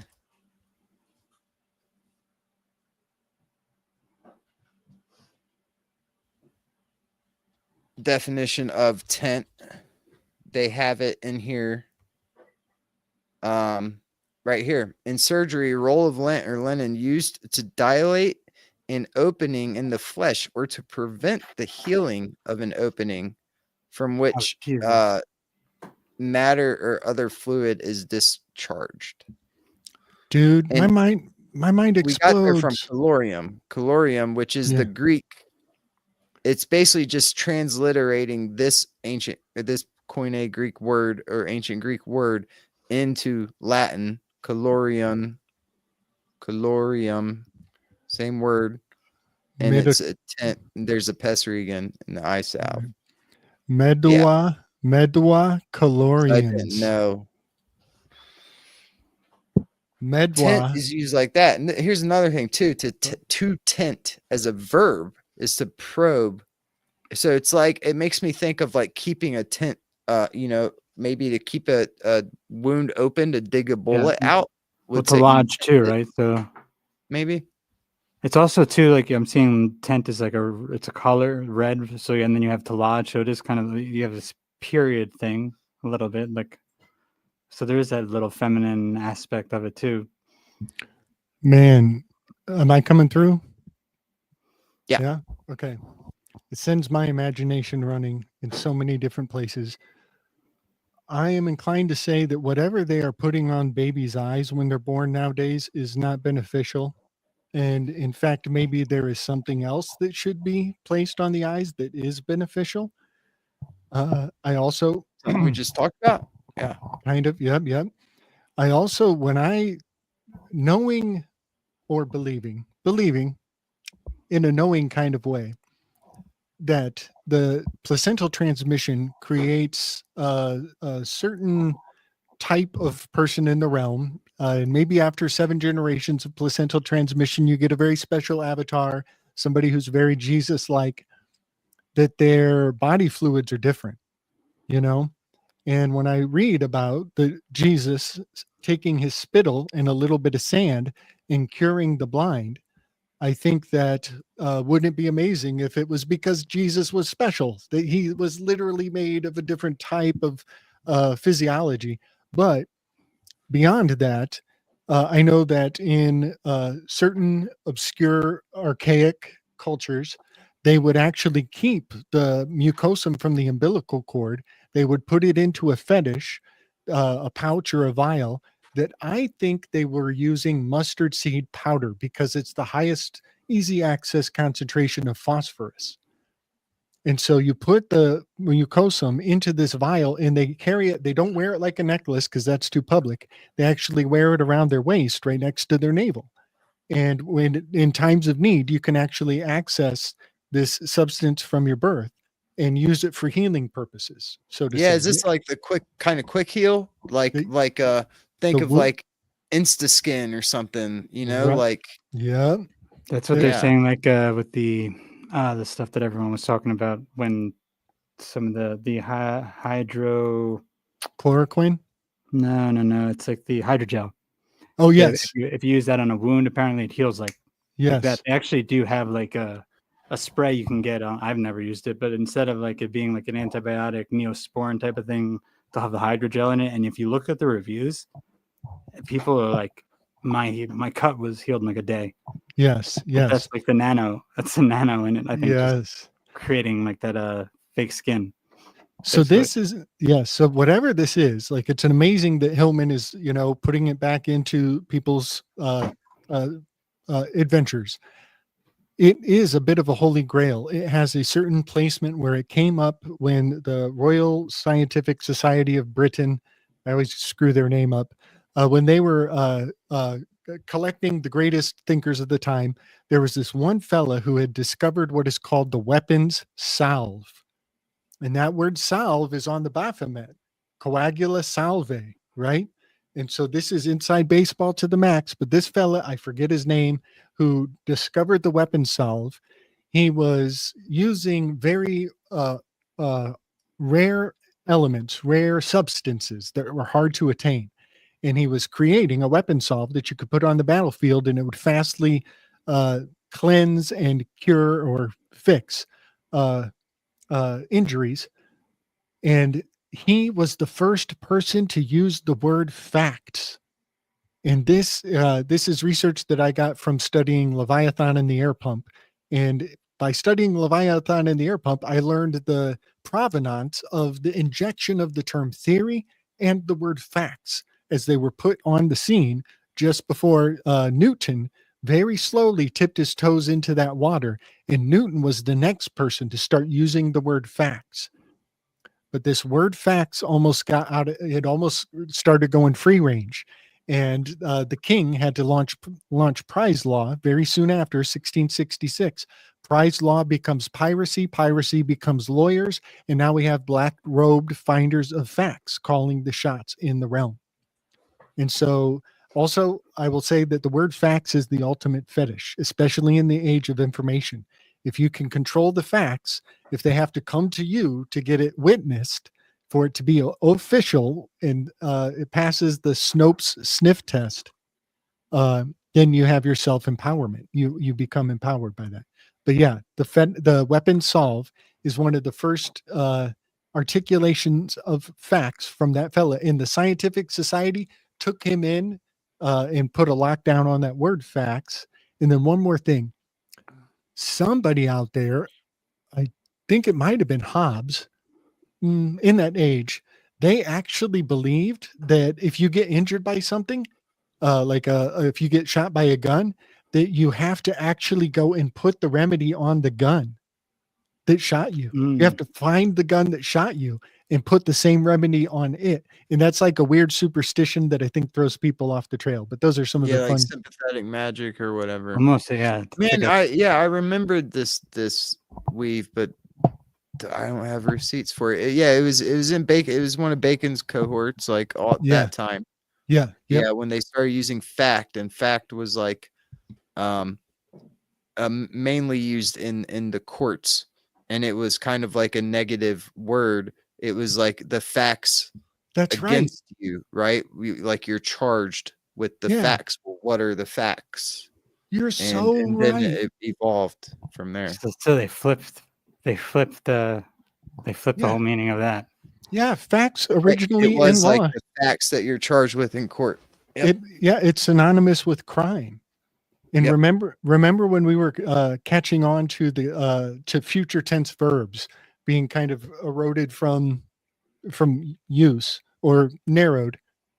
I went and I looked at the broad categories of crimes. All crimes are verbs. All of the crimes are verbs, verb oriented. And so I think there's something really profound about that. That facts are crimes, and It's almost crimes. like evidence, almost in a way too. It's like this is the evidence of your doing, or what you are said to have done, what you were doing. Yes, Like and these are the facts of what you were doing, evidence basically. It's like what we totally. know you did or think you did, Yeah, which is a So- verb, like you're saying. It's totally. PK, do you think we could play any of our Telegram voice Yeah, messages? I have 2 queued up. Oh man, I ended up going off when PK sent me the vaginal receptacle PK, thing. can you bring up that Revelation thing one last time for real quick? I want to read it one more time before you switch it. We don't have to even say anything on it. I just wanted to see one thing about it. Yeah, the 318. What? Revelation 3:18? Yeah. At least the one you had from the King. I think it was King James. I mean, I probably should have just looked it up if it was. I just wasn't sure if it was King James or was the translation I would have got. So yeah, it was KJV, but then also like the Net Bible is pretty cool too. Where they get, it's kind of newer. I don't know. I'm kind of just playing with this one. But what do you want? The KJV or the Just the one you had up is fine. I think it was KJV. Yeah, so it says accounts of the Bible and fire and that may be rich. Anoint thine eyes. This is in Revelation when he's talking to the churches. And so like it was just about the 7 churches and the Philadelphia and stuff. And so I think the here's the one you want. I think the thing behind it is, with chakras and stuff, and he's moving up to, maybe this church is like. Is there any way the eyes could have been like something else? Oh, dude, this is Revelation. This is as mystical as you can freaking get. I don't think any of this shit's literal. I was just pointing out that word, dude. Yeah. I'm just pointing out the definition of that word and what's eye salve doing in the same definition of a word with something you stick up your vagina. And it's kind of obvious. That's all I'm pointing out. I'm sure this is, dude. Yeah, this is. I don't think you should read the Bible. I don't think that's where the juice is, or that's basically that's the problem, because he's going back and he's making everything so literal to the point where it's right. I'm sure this is different. Yeah, I was just looking at the etymology of that word. Mhm. I'm not So- saying that's what this says here. No, Mhm. no, You know? I knew you were doing that. I just Yeah. for some reason wanted to. I had even something else in my head, but just wanted to look at it really fast. You know, That's all. the white raiment definitely makes me think of a clean record. And the having a strip over the eyes, that's a symbol for justice. Having justice is blind. Well, she has this strange cloth covering up her eyes. But what if that has been an artifact preserving whatever the ritual Hillman is talking about? That they're hiding it in plain sight, that whatever this special vagina juice that gives you the eyes to see, what if it's also encoded in the symbol for Daikyasune, for Dike? Yeah. See, here in 60, you go down. That's why I'm kind of liking this Bible too, the Net Bible. So here it gives more of a thing here talking about so of course they want to make all the churches like someplace like, oh, Philadelphia was outside of the city of Lydia, and so which is like in the Middle East, modern day or whatever. So they're making all this literal, of course. And it's this one here is about the city of whatever, Laodicea. Famous medical school exported a powder called the Phrygian powder that was Dang. widely used as an eye salve. It was Dude, applied to the eyes in the form of a paste consisting of dough. The Greek term for salve here is what we just looked up, the colorium, which Right. here you can see the Latin. Again, we already went over that colorium. And and two, yeah, that's another interesting thing. If you just look up colora it is bread, like a loaf of bread. So like the root of that word is loaf of bread. dude, I'm thinking about solved, absolved, but OP solved, which is strange because I feel like sometimes when we identify a psyop and name it for what it is, we solve the riddle and maybe it takes some of the power out of it. Dude, the more and more I look at the Greek and all these stories, the more and more I'm convinced that there's something super off about all this timing and Huge, yes. I think that's just a crazy thing, like just to see that, because that's if you watch any of Hillman, that's what he talks about.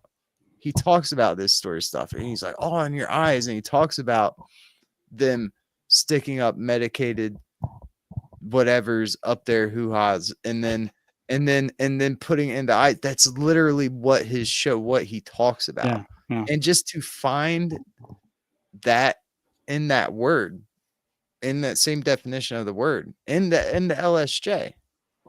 Dude, can you That's what I was PK pointing out. Not saying the Bible says that stuff. PK, can you pull up my free flow after you hit me with that information? And I just started spieling about all of the decoder glasses through history.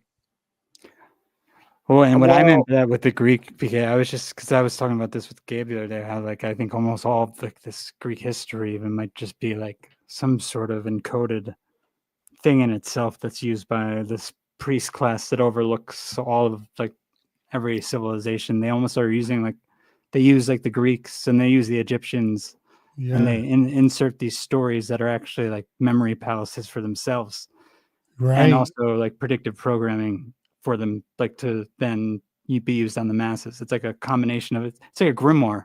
They like create grimoires within these cultures if they even existed at all. Well said. Yeah, man. I believe that the mythology of the ages are star stories, and if they syncopate a modern day event to the corresponding alignments in the heavens, then it hits us right in the DNA. I think our mythology, because it's syncopated to the Lumashi of the stars, it's the sky folding. This is the psychological sky folding of what we have been, and our ancestors also were led to anticipate, to perceive. Yeah. All right. Ready? Yeah, man, hit us up. This is so fun. This is just me spitballing. This is a voice message from a long time ago. Long time ago at this point. What the? And why didn't it play? I'll be right back. I'm listening.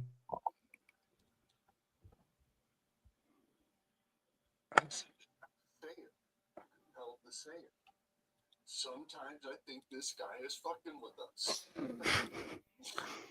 All right. I think Can you turn the volume up a little bit? I don't know if it's low for people in the chat. It's a Can little you- low. volume's Can you low. turn it up? Yeah, volume's a little low. All of this history and process. So the schools running. Is that any better? You know, I think you. That's better. Yeah.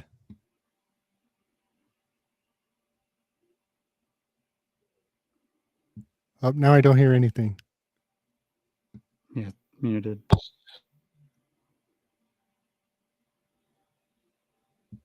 Nope, I got nothing, PK. You guys aren't hearing. Do you hear Nope. me? I hear you, and I think if you stay unmuted when you play it, that might help. I don't know why, but it seemed to be coming through the background, which was good. It was loud. Oh, enough. really? It's coming through the Yeah. background? Yeah, which was loud enough. Big love, Oh, Paula okay. D. I'll just do the mic up to the. I'll just do the mic up to the thing then, I guess. Yeah. All right. We'll cool. just go get it with it.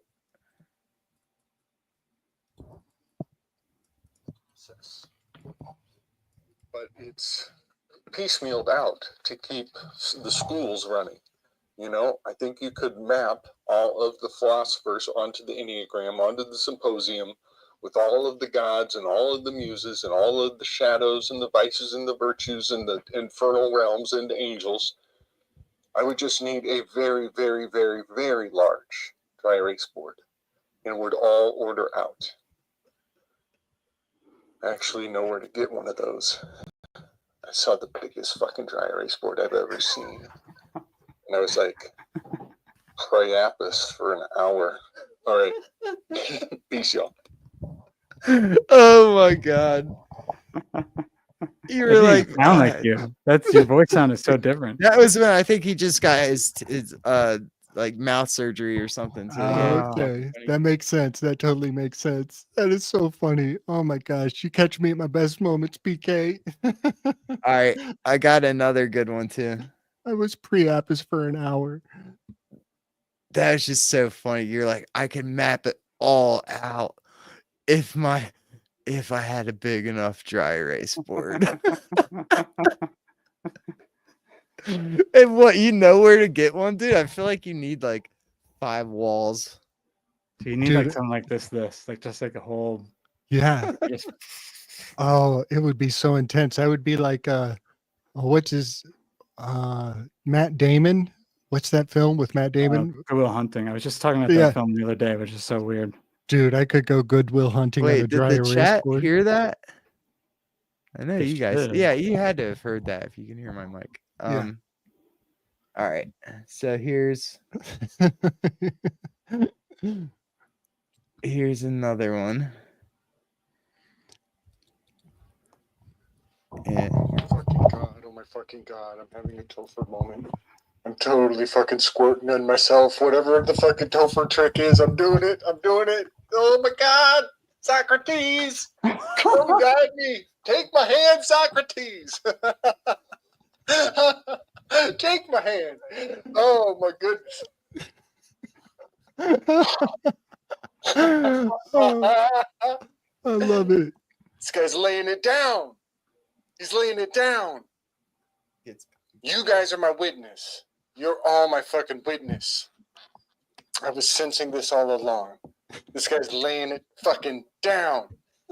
I'm going in, going deep, I'm going hard, y'all. I got the motherfucking frenzies lined up. I'm like a motherfucking 7-man basketball team right fucking now. Holy shit. Where's my harem? I need a harem. I got a whole fucking team of erotes fired up, prioritized, for a theurgic endeavor. 7 days of fasting? Guys. Yeah, Wow, That- dude. was another great one. What Those the are fuck was I I've- talking about? I've never heard Gabe curse so much in my life. He was so amped up. he was fired up. Man, I totally forget what that was about. I would need some more of that, whatever I was on that day. That was great. 7-man basketball Do team. you want it? You want me to keep playing it? That's- That was the best part. that was good. That I was keep good. playing it. Can you play the one from last night? For the one right before I started listing all the, or actually, I might be able to find it. But I want to say, PK, after we talked about it, I had another thought about this vagina capsule of whatever nature. Oh, the glass. Yeah, You want me to play that one? yeah, yeah. Dude, Whatever which that message spitball was that? You sent me stuff was- last night too about the whole. I don't know if that's what you're talking about, the soul catcher thing and the constellation with the. You want me to play the glass dildo one? The glass dildo one, dude. Bring on the glass dildo one. This is Okay. some super candid slick. But I It'll was take a second. I'm gonna mute. okay. I was thinking about drug trafficking, even in the olden days. Like today, of course, we think of airplanes, right? And I actually remember a lady friend of mine who was very excited with a bunch of other lady friends to make a trip to Iceland. And I was like, why the hell you want to go to Iceland? What's going on in Iceland? And then I kind of think about this vagina capsule concept, and I'm like, oh, snap. Oh, snap. You get a bunch of lady friends together, and there's a certain part that will never be checked. And it might be transporting certain illicit substances. And I bet whatever that is has some inside baseball language that only the ladies speak, only the initiated ladies. So, yeah, that's another thought that came to mind around this. I would hope it was really solid glass. It's interesting too because Iceland is known for being like where witchcraft lasted the longest because the Dutch couldn't get their magistrates or whatever they were sending out there to do anything about it, and then even the people who were out there barely did much about it. So you'd have a lot of witches. Yes. And let me take this moment to exonerate myself and make a huge addendum to the Slick Dissident channel. Thank you, PK, for setting me straight. I said in many videos back that there are no polar bears in Greenland. That was wrong. That was totally wrong. There's plenty of polar bears in Greenland. I was totally one island off, and it's actually in Iceland where there are no polar bears. And me and the 50-50s, y'all. Whenever Slick is talking 50-50s, you better test me, bro. You better test me, bro. Because They changed their flag from a hands down. I don't know the heraldry terms, but the I know the one is a salient. Remember you use that word? I'm like, that's a heraldry word. The salient is like one arm up, and so the polar bear, though, they put the left hand up, and they say, oh, it's because the indigenous think that polar bears are left-handed.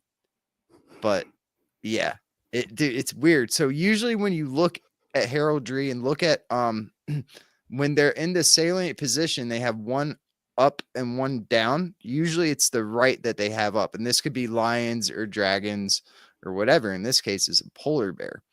But the Greenland one, they have the left one up. And apparently that was changed back in like, I don't know, the 70s or 80s or something. They put it up. So, they're doing, it was down and then it was up. And so like, I guess they changed this stuff, signs to each other or whatever they do.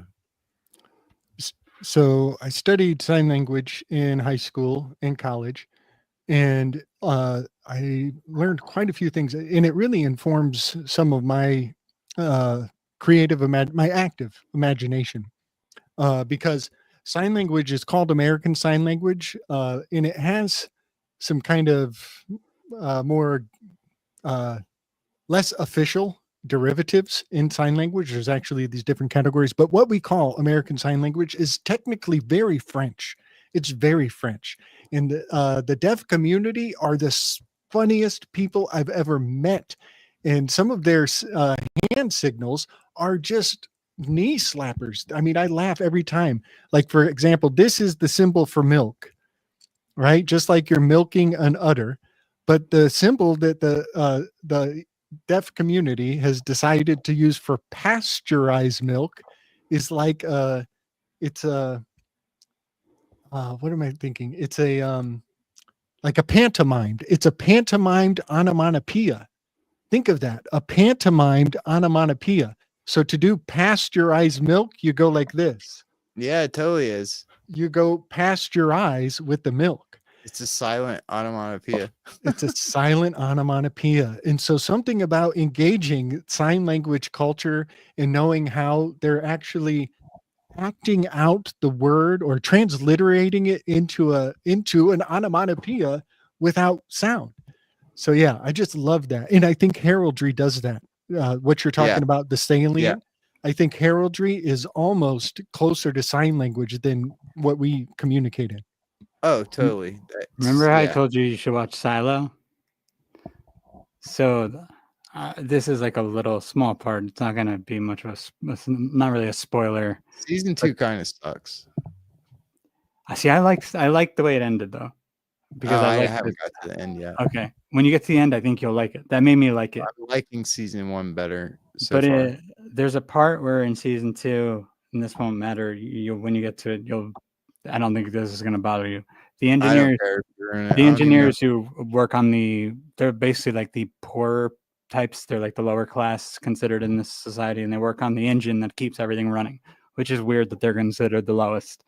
But they have this form of speaking to each other, which is in code, with their hands. And I mean, it's basically like when you think of the engineers.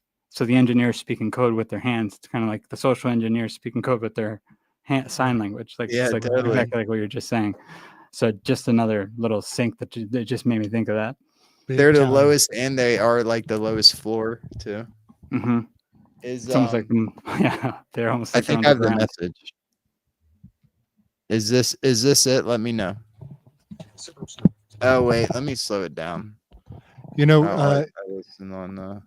Apparently in Dune, the elites also communicated in hand gestures, and I think that it was a specific class relationship. Like they had actually trained a specific class in their culture to be receptive to hand gestures, and they could. In Dune, they were doing the sign language, but they didn't pick up their hands and make it obvious. They just did it down by their side. And they just spelled with their hands way down low on the low key. Very, very I guess they call that Goth or Kant. The Goth language is code language for the elites, and Kant is another word for that. Really? So do you want me to play it on on normal or fast? It's 2 minutes and 42 seconds. You can do fast. What you thinking, Chris? I was going to say it's interesting too. Remember, I don't know if you watched that video I sent from Jason Bickford, the symbols, patterns, and gnosis one with the AI, and he shows that picture of it's supposed to be the Christ, I think, and it's used actually on one of I think it's on like Chris Bledsoe's book, and he says it's the lady, but it's actually Christ, and he has the thumb up like this, but they saw that the thumb was changed, and that whole thumb movement is like, it reminded me of like biometric feedback. And the way they're doing with they were doing it with the goggles before they X'd the goggles, but where they were having you like move your hand, and they were actually reading the movements of your hand. So it gets into all the AI stuff too, and how they want to read these little motions with your hands to like sort of move stuff with your mind. But really it's kind of like a just reading of your body. So there's all this technocratic stuff tied into it too. Yes, and I've heard that it's actually a good practice in your dreams to look for your own hands. And some people Yep. Some people might use that as an anchor from time to time to like, That's what's so weird about that one time I said I partially was it's like I waved my hands in front of my face because that was all I was like, oh, that's the first thing I did. yeah, to test, is this a dream? You know, oh, do I really have 6 fingers? Oh no, must be dreaming. All right, here we go. Just gonna throw it in the mix here. I think his name is Lysander, General. I'm probably wrong. I think his name is Lysander from the Justinian Wars. I may be wrong. Maybe he was a Greek general. Fuck, I get all my wars mixed up. Anyway, after they had won a very significant battle, they gave all the precious alloys and tools and spoils. Is this the one you wanted? Yeah, but it's really rambly in the beginning. It gets good at the end, I promise. Yeah, it does. It gets better. All It right. gets better at the end. All the prize booty went to the plebes, to the underclass. And the guardians were awarded iron spits. They were given iron spits, and they were able to sell the rent out the use of the only device that people could melt their alloys with. So they gave everybody all these metal trinkets, but if you want to alter them or repair them or convert them, you have to go to the guardian class. And they had the iron spits. They say kept it just outside their gates as like trophies of affluence. And when I heard that, and Polly was in the group way back then, I was like, doesn't that sound like the Welsh lisp? The Welsh lisp. They spit all the time. Polly was like, oh, hell yeah, and Welsh is where all the tin was garnered from primarily in international trade. And we always say Britain, but I think it's more potent to say the island of Wales, right? All right. Yeah. Fun weave. Upper glass. Upper glass. What is going on here? Are we talking about glass dildos or something that you can see through? Is it a speculum? Ooh, see, or was it this one? I think it's the next one. That was probably the worst one. Bro, okay, tomorrow night. Yes. Is this what you wanted? Oh. Yeah, this is where I start talking about being stoned and idolatry. I'm going to go off the DNA strain. Bro, hear me out. What if the Protestant Reformation was exactly what Hillman is doing? And to the public, they announced it as the Catholic Church has too many false idols. And what if idolatry is a code for getting stoned? What if idolatry is a code for getting stoned? And really, it kind of also threads to the Guardian class having all the access to the laboratories, to the means. They had control of the means, which makes the plebes not even a means. Real quick, this relates to we were watching the other night, last night maybe.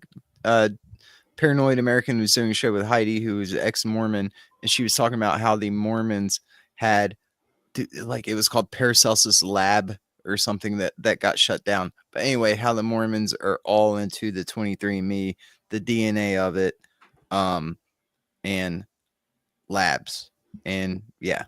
Soylent Green is people. Soylent Green is people.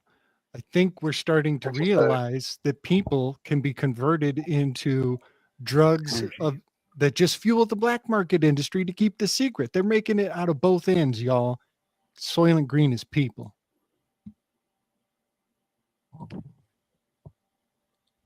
Given toys to play with to sedate them. What if idolatry that the Protestants were finding was reading between the lines like Hillman is and realizing that it's all recipes for getting stoned? And, Jesus got stoned. Everybody must get stoned. Bro, and I mean this, like, coming thoroughly from the context of what does Nietzsche say at the end of this? I resent it to you. Number 86. And those, okay, hold on.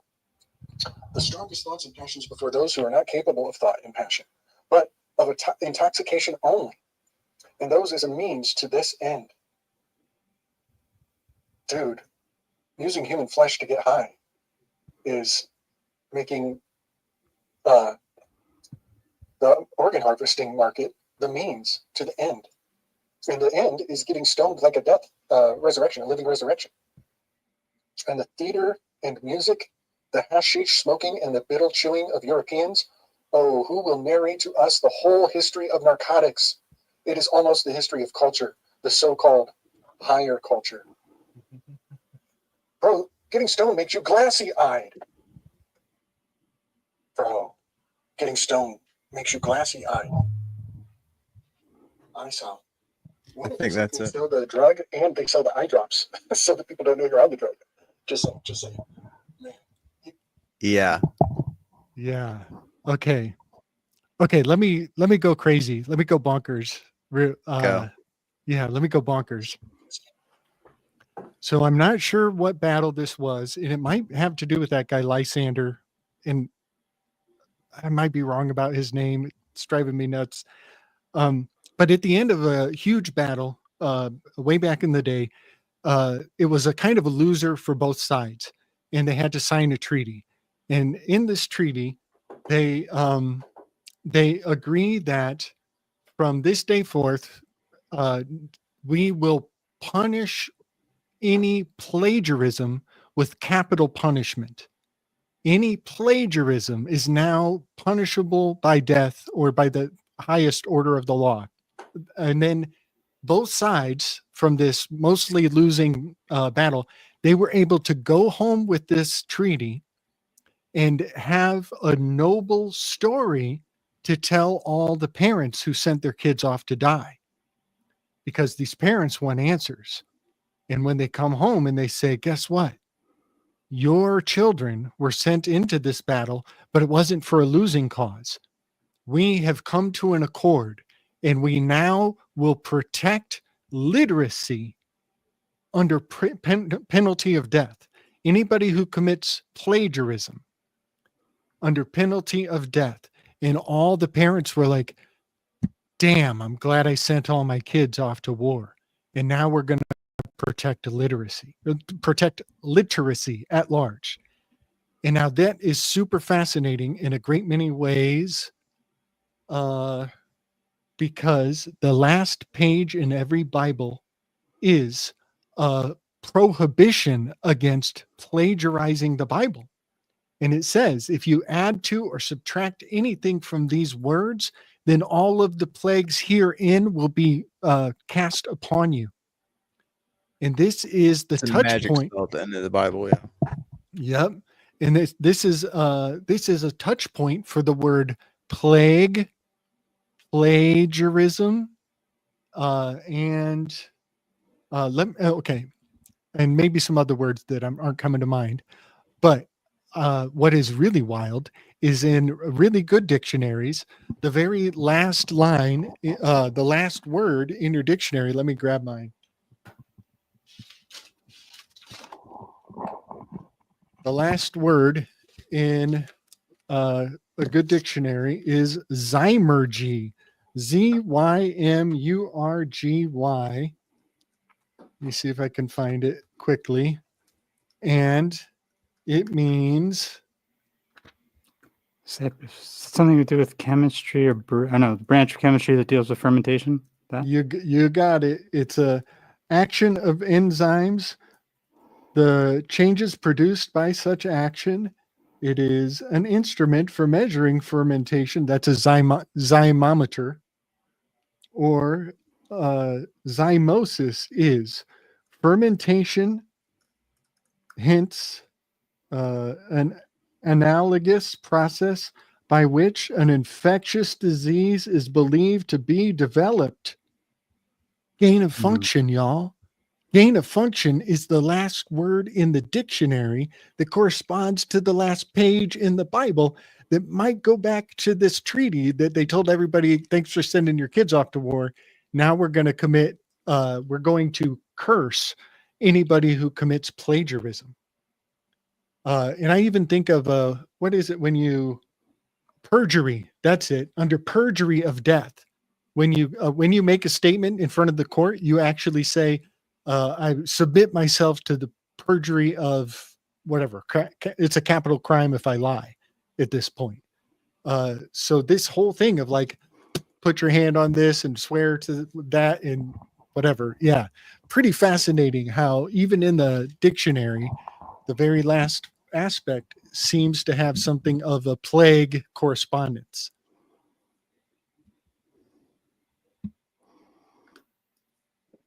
Totally.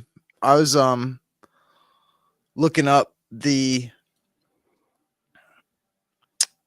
how they're going back and forth with the Republicans and Democrats. And I don't know if we want to get into this, but I think we should throw it out into the ether. Your idea here. Okay. Do you want to, because it was your idea, you want to talk about it real quick? Are we talking the Aristotelians versus the Platonics? You're talking like 4-8, 4-8. I wanted to get Going into that back and too. forth of years, like the music. Yeah. Chris, you go ahead and I'll wind up. I wanted you to bring up your list actually that you had, if you still have it, the Platonics versus the Aristotelians, because I think that's key to. I don't know if that's related to what the 4-8 thing is. Yes. So big ups to Davin, by the way. Our brother Davin slid this video to me. Oh yeah, it's in the video, right? That's where the list is. Yeah, it's in a video. Which I don't know if you sent me a screenshot of it from the video or I just watched it. I know I watched it too, but let me see if you sent, maybe I have a screenshot. Hold on. Yeah. Its title doesn't stick out. I remember that. I have it right here, the video too. Oh, cool. Okay. From Gabe the other night. It's Alex Thompson and Infernal Convergence, right? That's it. Yep. That's it. Yes. Big love, Davin. Big respect, man. Totally hitting it right on the note. So I've been kind of rapping and weaving about Leviathan and Behemoth.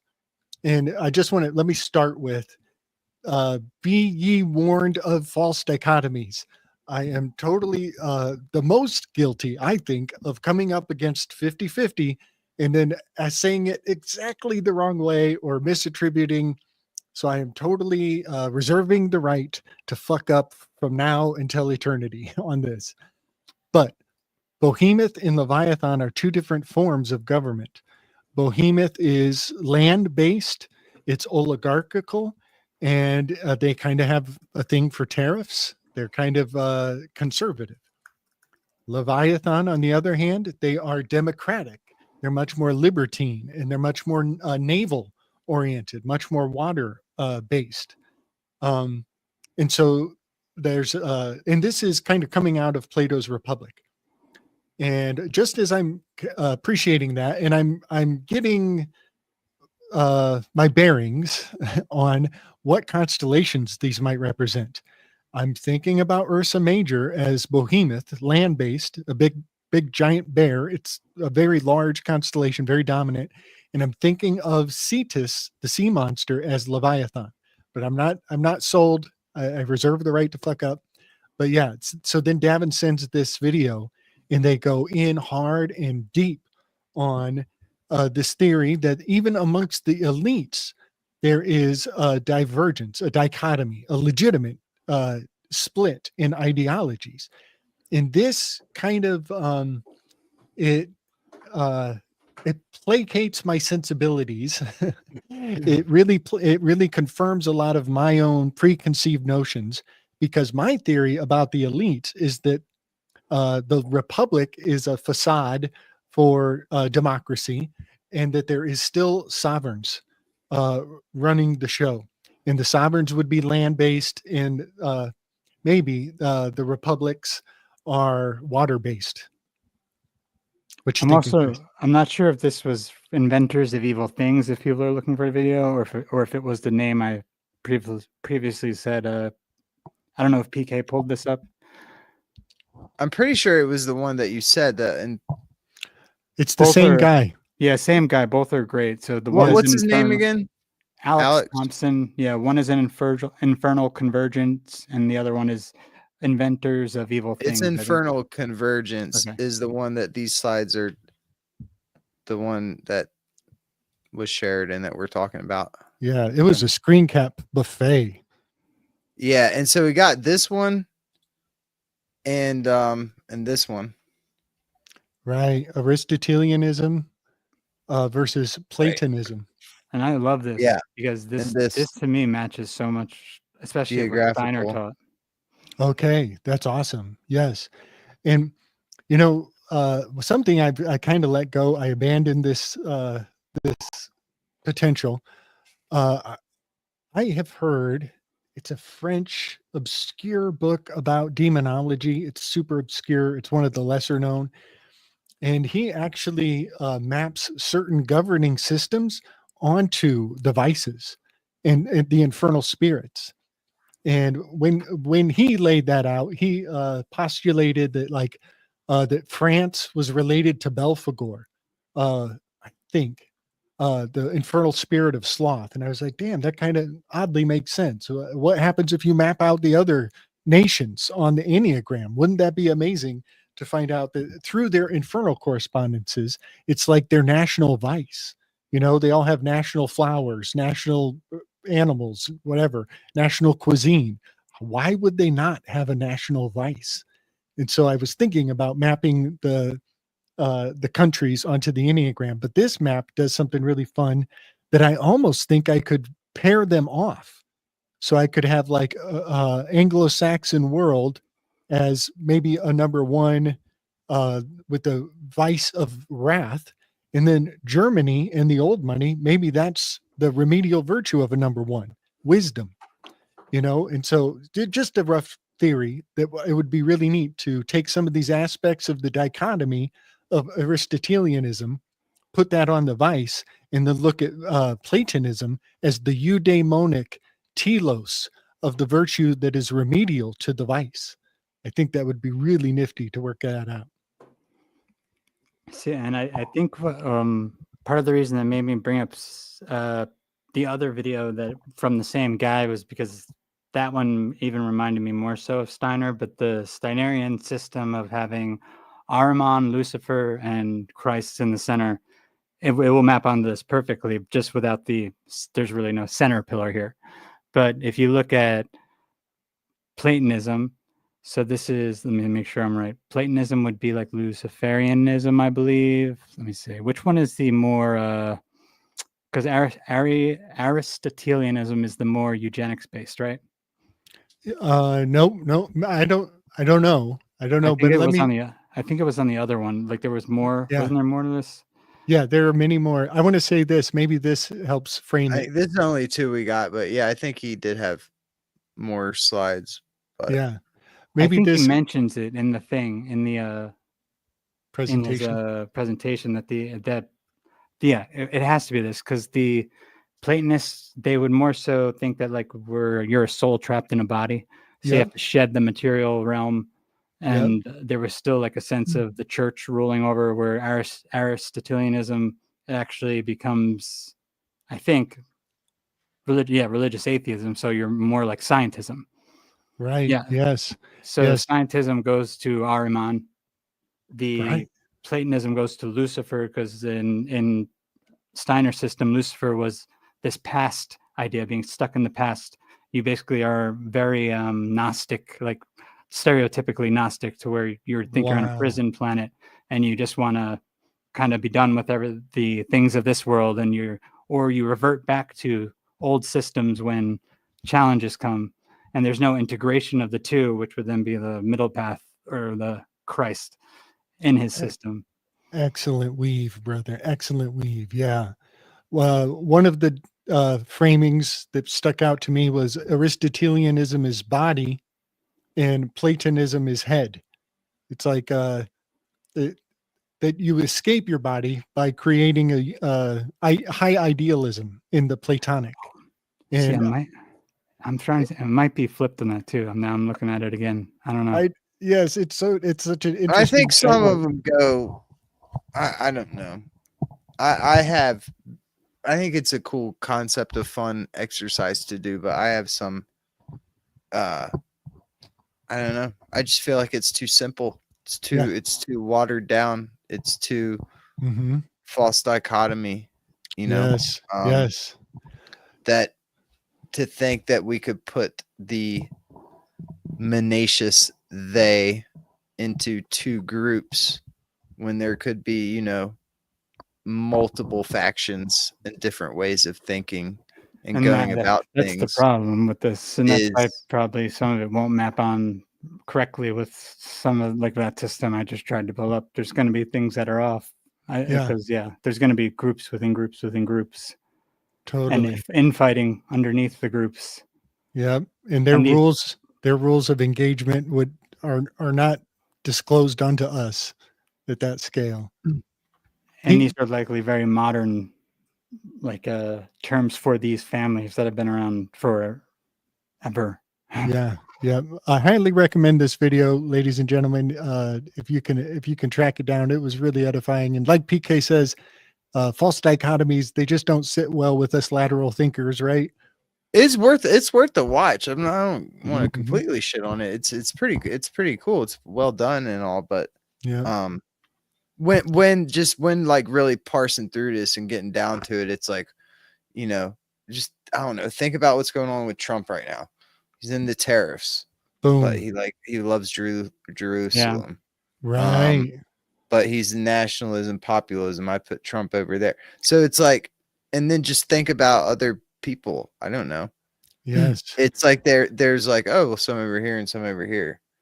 You know, yeah. So, I don't know. Something that I heard a while ago, I think this is really profound. I think you were in this weave with me a long time back, PK. We were kind of looking at a fellow who talks about how rhetoricians and politics, how they weave their magic through their rhetoric. And it was said that the general framework for a politician is to always use future tense visionary speak, of always going forward, what we're going to do. And these are just promises to the future. And they said that they actually did language analysis on Trump, and that Trump was the first politician to actually start talking about the past and to actually start dragging up things from past tense way more than ever. And then also another thing about Trump is he's flying by the cuff. He doesn't seem so robotic. He doesn't seem so on script. He seems almost exclusively off script all the time. And so these nuances to a whole new uh, uh, stage actor is the perfect thing for everybody to say, hey, this looks like change. This looks like something new. He's breaking the formula. We're done with this. We're done with the script and bring on the improvists. We want That's right. We want some improvisation. We want some sketch comedy.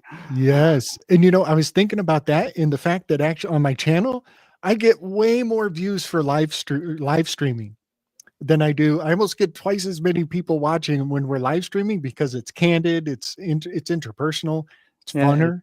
Well, it's like listening to the radio too. Almost, it's more nostalgia. It's that nostalgia loop thing because people get a sense of listening in real time with everyone else. Yeah. Super fascinating. PK, do you want to play the domino one about this was great. Yeah, I'll play the domino one. Okay. But this too, real quick though, that while we were on Steiner and about this dichotomy and stuff, Steiner has a pretty cool lecture talking about 12 different worldviews, you know, and it's like, so we were just talking about two, you know, trying to break down the menacing they into two different factions. And you know, so it's like, how granular do you want to get? And it's like, you could easily argue, oh, there's way more than 12 worldviews. But I think it's pretty interesting lecture, and that Steiner talks about and comparing the difference, you know, materialism and spiritism is kind of the two easiest ones that people are familiar with. Probably a lot of these I couldn't, you know, tell you much about or what they believe, but it's interesting that these are like polar opposites, you could say, but in a way they like strengthen each other. Like just think of matter and spirit, right? It's like well, you could argue from a materialist point of view, well, spirit needs matter. And then you argue from over here, no, it's matter needs spirit, or else it wouldn't exist, you know? So what's cool that Steiner does, and, you know, remember when he lived essentially right before, during, He you know, died the in First World 1925. War. Yeah. So I think he gave this lecture in 1914 and talking about how important it is to try to adopt all these different worldviews and see why they make sense. He calls the title of this lecture 12 Equally Justifiable Worldviews. And if you know anything about Steiner, he had very sharp, very he was very opinionated on how things were. You know, like he certainly had a worldview. And he's out there saying a good exercise would be Dude, go try and listen to the opposite worldview of what you think or of how you think, and see if you can see where they're coming from. You know, Yeah, I think that's one of the best things pretty about good Steiner is exercise. that he is opinionated, but he's opinionated in a way where he gives every other basically opinion that he at least can its due, To and he entertain, yeah. and he respects whatever he thinks is correct about each, and he's gotten through them all. He's done the work. James is telling us that today is Steiner's birthday, fellas. Oh, is it? Today is Steiner's birthday, the day before Mars goes direct. Man, that's powerful, James. Thank you for that Right on. nugget. Before we move on, too, remember that video I put in the chat the other day from Dark Journalist?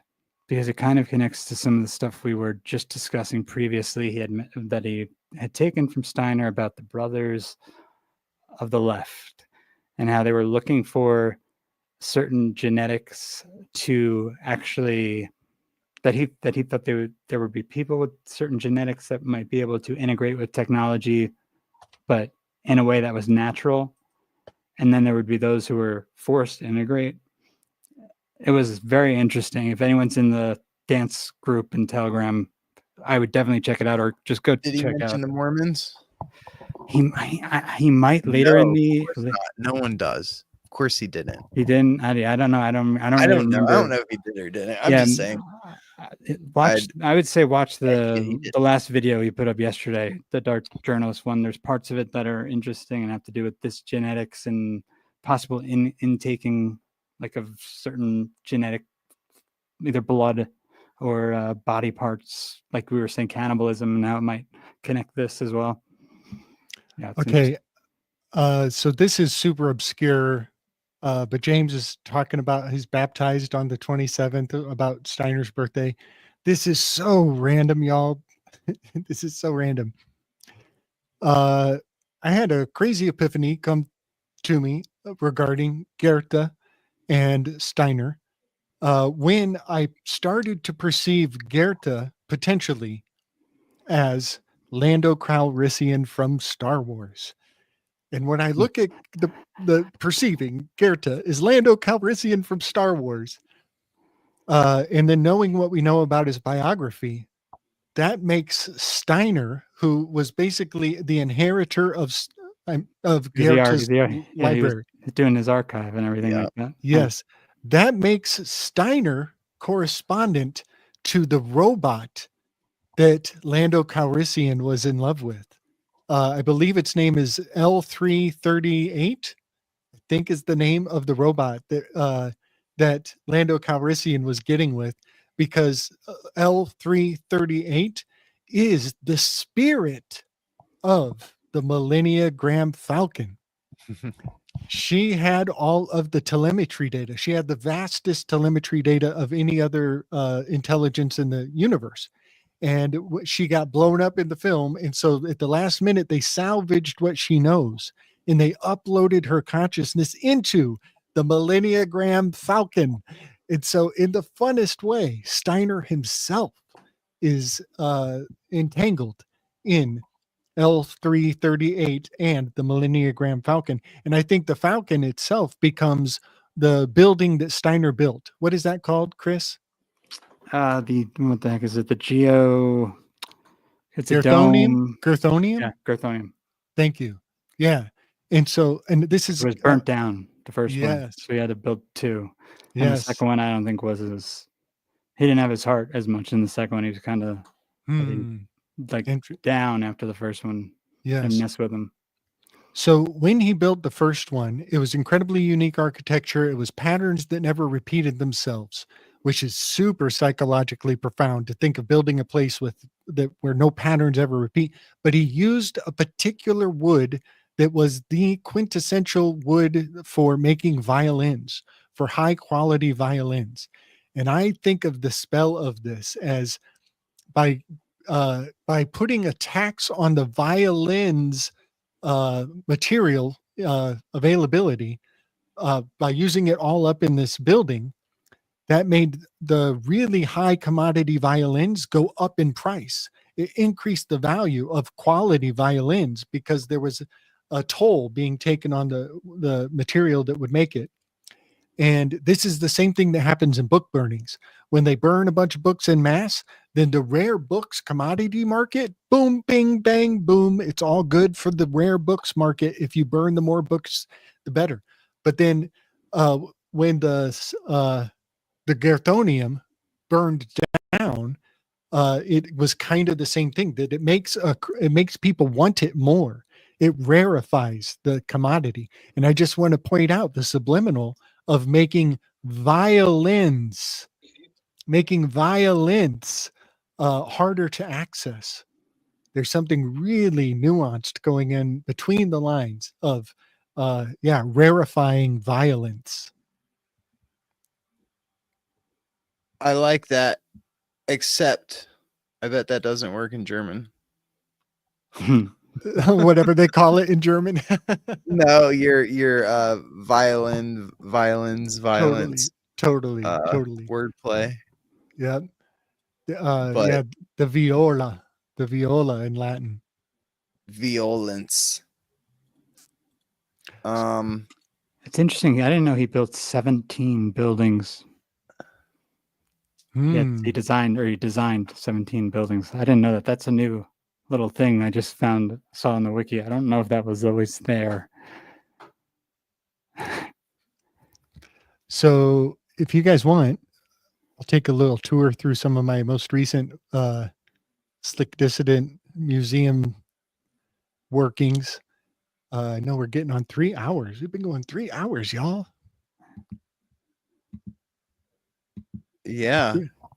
Chris, I wasn't joking, huh? Chris, you're lined up like an hour after this. You're up with Franklin, right? Yeah, like 2 hours. I take her to work in an hour and then an hour after that. So okay. I'm good. Okay. Let me know. All right. So we already went through the Pope's Exorcist. Here, this is a fun one.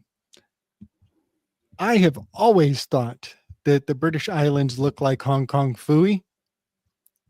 I always see that island and I think, man, that just looks so much like the profile of. Now, be honest. Is this too old for you guys?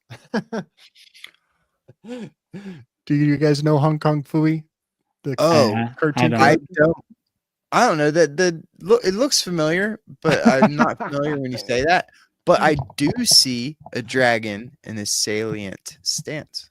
Yes, it has salient. Right, all up. Wait, yeah, see, right. The dragons and lions, they'll have their right up, but this polar bear has its left. Very interesting. What's the opposite of salient? What's the cathode? Yeah, when it's just down, yeah, it's like peaceful, but this up, they say, is like, I wonder if it's wiki, so it's the truth, right? Dude, I wonder if it corresponds to salva coagula of the Baphomet. Salience would be salva, and maybe the down piece would be coagula. Just a theory. So check this out. Well, never mind. You're sharing. Okay. Well, no, keep going. Yeah. All right. Yes. So this is Hong Kong Fui, and when there was a lab leak, the Hong Kong flu was launched on the masses. Well, there's an amazing amount of potential symbolic consistency going on here, as in Wales, which I misspoke earlier in that video or in that clip. I said the island of Wales. Yeah, but off the shore of Wales. The Wales. I like the Uh, island of Wales. Why not? Okay, let's go with it. If the Welsh would have, because isn't Wales? Oh man, this is gonna show I'm ignorant. Isn't Wales though on the big island like Yeah. England? Yeah, it's Yeah. pretty much So this. it's like it could be instead of England, it could be Wales. Totally. And they had a lockdown on the 10. Most of the 10 mining comes out of Wales. So they are part of the word Britain, right? So yeah, the leek is the national emblem of Wales. According to legend, King Cadwallard ordered the Welsh soldiers identify themselves by wearing a leek on their armor in ancient battle. Well, look at his kung fu. Has this Y shape down here and a Y shape up there. I know if Zarelath is watching, he's thinking of the one of the two of the runes. There's two runes that are make an upward Y or a downward Y, but it looks like a leek. And he's a lab. Their national symbol is the link. There's a lab link. And this island right here is the island of man. And they have a very interesting national flag. It's the 3 days to circumambulate the Tower of Babel. It's a 3-legged journey to go in a circle. So 3 legs in a circle are actually encoding the Tower of Babel, and that's originally on the Sicilian flag. But yeah, that go gets ahead. encoded, I think, in the triple tau. It becomes eventually the triple tau as well, because there's like 3 rabbits that you can find in England, Man, and I yeah, think it gets I've turned always eventually into wondered what that triple meant. tau. Yeah. yeah. You're going with 3 days to circle the Tower of Babel. Is that something you decoded? Yes. Yep. The I believe it's in the Bible that they're giving the dimensions of the tower, and one of the things they mention is it takes 3 days to walk around it. This one is not super heavy. It doesn't really relate to much we're talking about, but on Pluto, there's a giant heart. It's called the Tombaugh Regio. This is weaves off into a million other things, but there's actually a Tombaugh section of the UK of those islands. It's and it's basically, if they're in a network of international waters, these islands where the laws are just something else. It's just something else. They can almost redefine reality if they own the entire island. But this Tombaugh Regio has a similar name to a province. Let's see. Okay, here we go. This is a fun one. So in the videos that we recommended about the Aristotelian versus the Platonic, he breezes over the aspect of ley lines, particularly in the British Isles, and he just breezes past it so quickly. But I got the screen cap, and he says that the center of the major ley line system in the British Islands is actually centered around St. George's Castle in Loch Ness. Chris, that blew me away because we have a huge weave about St. George's Castle. It's a star fort. It's right there where Crowley was doing his spell. Yeah, so ground zero of Loch Ness is actually the center point of these ley lines of these locations around the British Isles. And I mapped them very soundly to the pentagram of Auriga that actually has this strange little hitch. It's almost 3-dimensional. If you connect this other component here, it becomes a geometric form. But this constellation is the constellation of the Aeon card that Crowley had such a big, he had a big thing for the Aeon card when he was in Cairo, when he talked to one of his butt homunculus. So yeah, that's a very fascinating correspondence to Eureka yet again. And if anybody's read Moses and Monotheism by Sigmund Freud, he says that Yahweh is a volcano god. This is Hephaestus, Erichthonius, Vulcan, Mouseber. This is all the volcano god symbols, all correspondent to that Aeon card, number 20. This is just a recap on the fact that the Pope's about to pop. And I think if he pops on 3/14 on Pi Day, that is the lunar standstill. And it would be the most potent harvesting of the egregore that we call Francis. But it also might be just him sliding off the stage, faking his death with the tetrodotoxin. This is a quick reminder that there is a huge island of Italy, or excuse me, the huge peninsula of Italy encoded into the negative space of the Rider-Waite Fool card. If you want a picture of the future, imagine a buotes stomping on the human face forever. And sure enough, there's a big Italian buotes right there. This is what I wanted to share. Oh yeah, the Muppet weaves. I forgot all about these already. Jeez, so much stuff. Yeah. So Statler and Waldorf are the names of the two old fellas at the Peanut Gallery. This is the name of the Peanut Gallery from the Muppets. And I'm looking at Statler. His features so very much resemble Suni Williams here. And Waldorf is close enough to Butch, her cohort, who is stuck with her up in the ISS. ISS spells 911. But when I read about Statler and Waldorf in their biography, it actually talks about the actors having spent extremely long periods of time alone together. It's like just a weird statement at the end. Let me see if I can read it. Yeah. To portray the characters, Hunt and Henson shared very close space, often for hours at a time. It was like some gay innuendo implication, but that's exactly what Suni and Butch are said to be doing, as they're being supported by strings, just like a puppet up in the 911 ISS. And then this is crazy, y'all. This is crazy. I just got done saying Kevin Spacey is the space pig correspondent to the star card. That is a number 8 controller domineering one with the shadow of lust.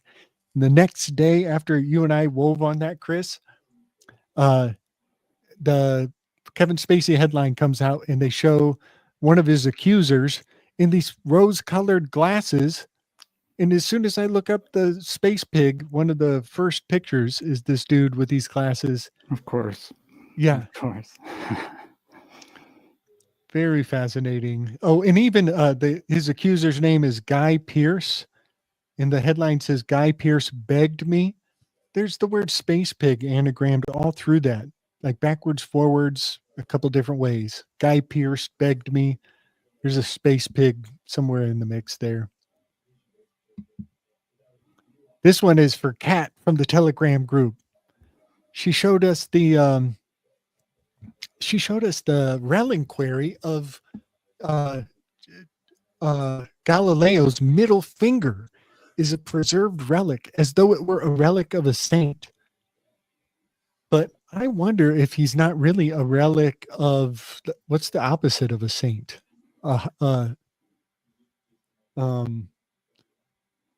Heresy. He's a heresy. He was convicted of heresy. And I wonder if they actually make reliquaries out of, I don't know, the people who piss the Pope off the most. But yeah, this is a picture of his reliquary.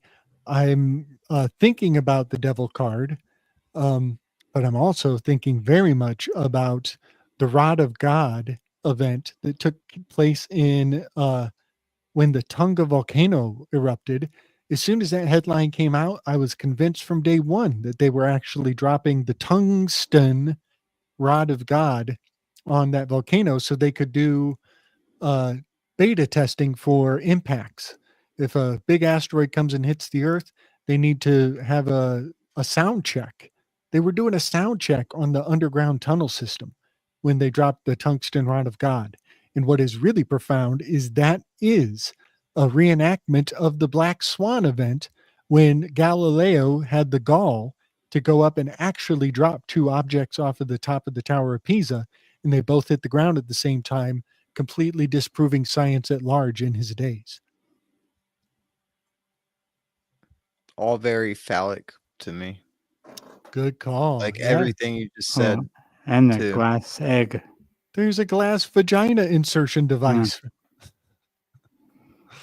What's going on? What is this place, guys? And then I did a weird gematria. What was this? The internet modem equals 67, and in the remnant of damned. And I don't know if they excommunicated Galileo, but I'd imagine he was at one time set to be damned by the church. Okay, here we go. Let me move this. This was a trip. So this guy's name is Kash Patel. The actor who played Grand Moff Tarkin, his name is Cushing Peter Cushing. Here's Kash Patel. Grand Moff Tarkin was the guy who had control of the Death Star laser beam that could shoot lasers from space and blow up entire planets. His name, Grand Moff Tarkin, is 157. As soon as I saw that, I knew I was onto something because 157 times 2 gives us 314. So I started anagramming his name, and it turns into Far-Getting Firearms.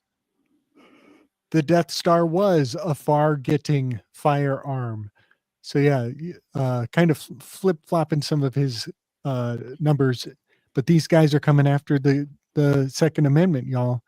These two fellas, Patel and what's his name? Dan Bongino. Is that what it is? Bongino. Bongino? Thank you. Yeah. You got it. Yep. Bongino means little bone or little bit of good. Just kind of good. Little bit of good. They just go in cycles of the same stuff. Right. Over and over.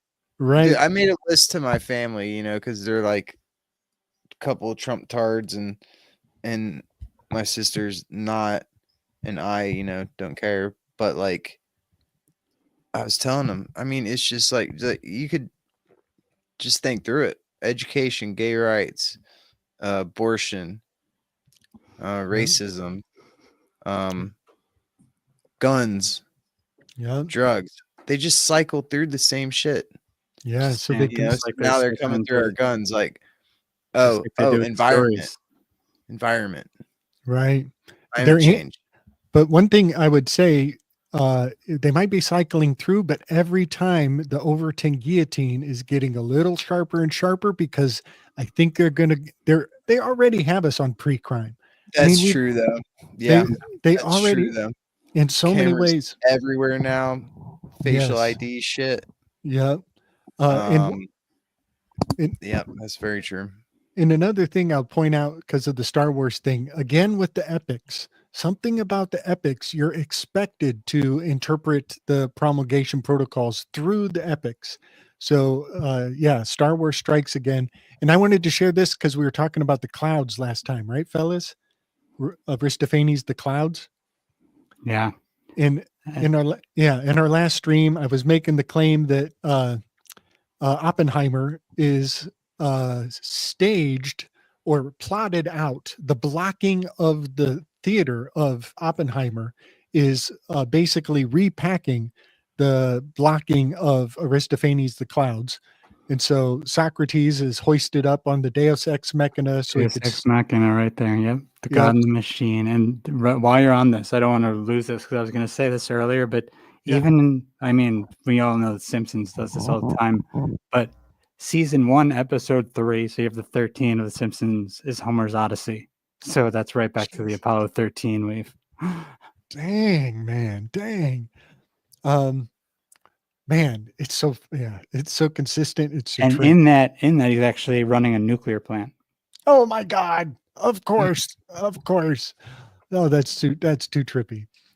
So down here you can see these guys laying down. I don't. You guys probably saw Oppenheimer, but they all laid down with their backs to the big clouds, to the mushroom cloud in the God machine savior lie agreed upon.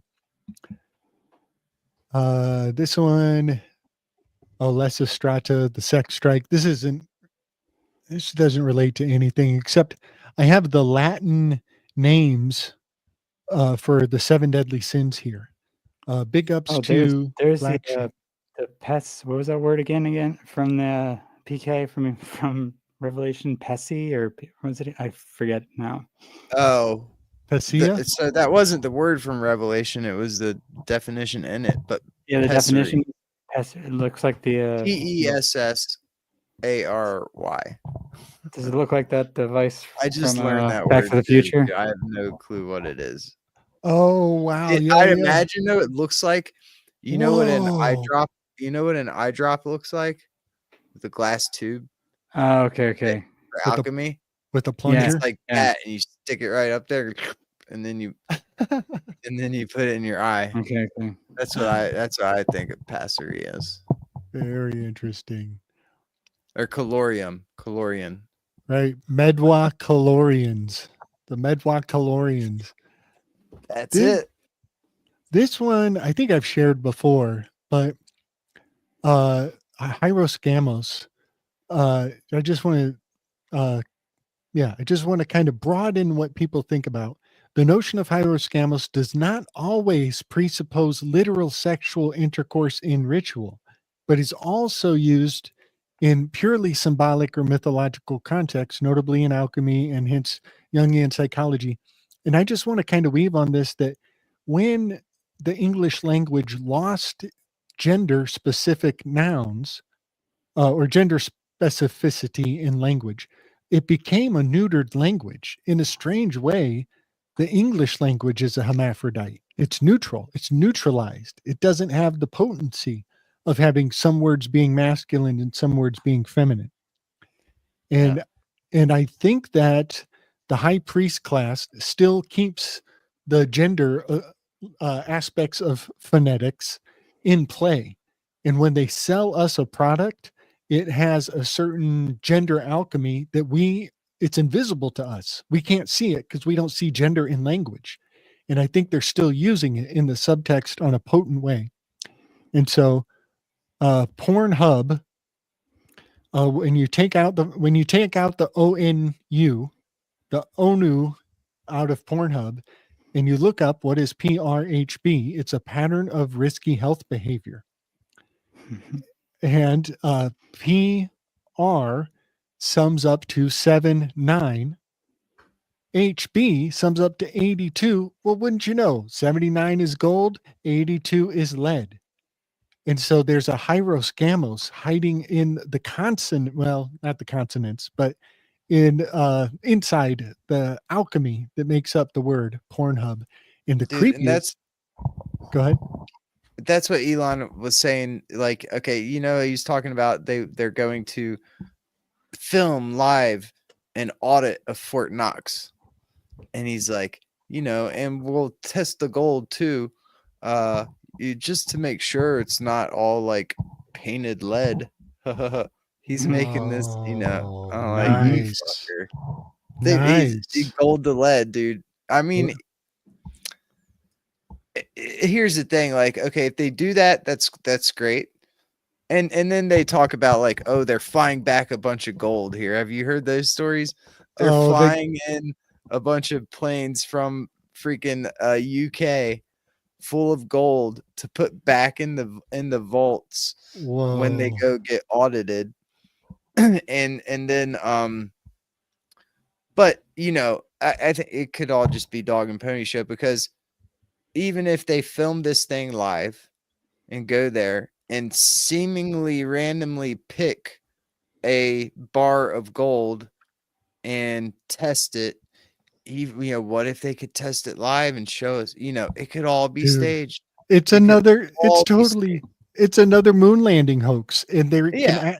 they can actually wrangle up a bunch of people into the lie and build Yep. it out just like they did the moon landing. They'll have a whole new NASA, and they'll actually flub some of the footage to keep a shadow of doubt, to keep it alive forever, just like they always do. I just wanted to share. The fascinating thing here is that Saturn has 82 moons. That's the number for lead. And Jupiter allegedly has 79, which is the number for gold. But of course, there's a lot of wiggle room. And this one's just interesting because, the first landing on the moon is a Rukin figure. It's got his back to us, just like Ophiuchus. And then this one, Chris, I wanted to share with you today. This is a new news report. Chris, when we did our live stream, it was the day of Navaratri, was the 5th and the 6th day fused together. And you asked me, what do I think it means with Navaratri? And I was talking about capitalism and fascism, the number 5 and the number 6. And then it was just a few days after that Elon shows up in the Oval Office with his baby running amok, all here, there, and everywhere, up on his shoulders and everything. But you and I had already talked about Skandamata. We had already talked about Skandamata before he did this publicity stunt. Well, sure enough, it's hard to see down here. Skandamata and Elon Musk are the exact same value, I believe, in septenary. And then a couple weeks later, today, the Oval Office desk was removed after discovery of listening devices. This is the desk that the kid was running around wiping his boogers on it. And I think there was one of the other presidents had their kids popping out of this desk. But they're saying they removed the Oval Office? Just the desk. Or the desk, I mean? Only the desk, because it had listening devices in it. But this was the jungle gym of the child. Well, the crazy thing is, on the Magi card, there is, in the Rider-Waite deck, there's always a table, a sacred table. There's only, no, that's not true. There's 2 sacred tables in the sky. There is the Mensa constellation, which is so minute, nobody pays attention to it. But there's also the Ara Altair constellation, which is this big purple thing I put. And do you guys remember in the Rider-Waite PK, do you remember that there's a golden chalice on top of the table? Everybody thinks it's just a random cup. Yeah. I would say it is specifically shaped like the ancient altars that were used in the olden days, which is sometimes the depiction of the Ara Altair. But yeah, there's something else going on with that story. That story don't make no sense. There's some sort of symbolism, I bet, with that desk. Right. I mean, where to go? I'll take it. Desk is also made of a specific wood. I don't know if they mentioned that at all. Yeah, it's probably what, acacia? I don't know. I know it's something really rare. What does that say? Ion in the article? I'm sure the desk is probably super pimp. Yeah. But just to remove the desk, is it not like, yeah, there's something else going on there. OOD. Yeah, I was looking at that too. ROOD RADOLD. So rude, rad, old. Rude, rad, old. There's probably something else in there. A desk was a gift from Queen Victoria in 1880. 1880. So to just remove a desk because there's listening devices in it, can't you just remove the listening devices? So it's called the Resolute desk. Oh, thank you. That might mean something. Yes. Also, maybe they just wanted to be sure. Also, the but Hayes where desk. to go? I'm curious where it went. So they removed what was resolute. There's an altering. There's a huge altering, and there was a child on this altar just a few weeks before. Mm-hmm. just 1 week before, there was a child on the altar. What is that? Is that Ezekiel or Isaac? You Oh, talking about Isaac. Abraham, huh? Abraham and Isaac. Thank you. And Yes. Isaac, yeah. And this also they call it that because it was from the oak timbers of the naval ship, the HMS Resolute. Dang, it's from a ship, PK. It's from Arco Dude. Davis. Dude, See a Leviathan, bring in Behemoth. Exit Dudes. stage left, enter stage right. Thank you. Resolute became trapped in the ice searching for Franklin's lost expedition in 1854. It was recovered by an American whaler. Whoa. Wow. Yes. So the Resolute desk has always been correspondent to the Magi card, you know? And it's basically, you know, the workstation of any good craftsman. You need it to be level. It needs to be 90 degrees. So it's on the two-dimensional plane of paperwork. That is very fascinating. I bet we'll see headlines for the new desk. I bet they'll follow up on that. Make a big deal out of it. Wow, Yeah. it's almost like What do you think? it's so close Big, to even a the big date of when it eagle was. on it. Big eagle on the new desk. Uh-huh. Or a dragon. Maybe a dragon. A big Leviathan dragon. Or the Leviathan fighting Behemoth. That's what I want to see. Oh, Be there's like, so much. told ya. There's so much symbolism in Because ship. this one had the anchor and the and a lion. On the old one? Yeah. Oh, you're looking at the can you pull it up? Can you pull up images? Yeah, it's pretty cool. I never looked at the details on it. You know, the Me either. anchor, I've never looked at it either. the anchor hails to the Flavian dynasty. Oh man, yeah, caduceus status, little serpent rope there, umbilical serpent rope. Oh, and look, there's a big Coptic cross hiding in the background. Knights Templar. Where you see that? The back frame of the, see in the background. It's hard. It's hard to explain. There's a north, south, east, west. Oh, like here? Yeah. Yep. You got it. Yep. Um, Keyhole. It's got a peephole. There's the peephole in that little keyhole there. Oh wow! It's our Lion King. I wonder if a Gatling gun comes out of that. I wonder what they have open right here. That's on purpose. Oh, dude.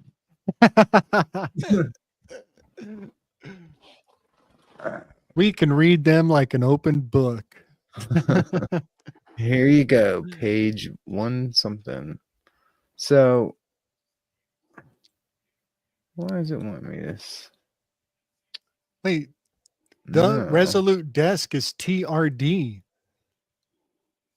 That either spells turd or tardy. Tardy encodes sloth, number 9. Tardy. What is this stuff? Am I even looking at the right desk? Assembly of the desk. Oh, that's a replica desk. I don't even think I was looking at the right desk on the Grinnell desk. I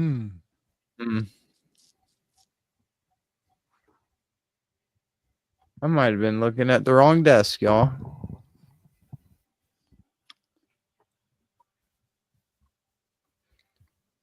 Coming on 3.5 hours, fellas.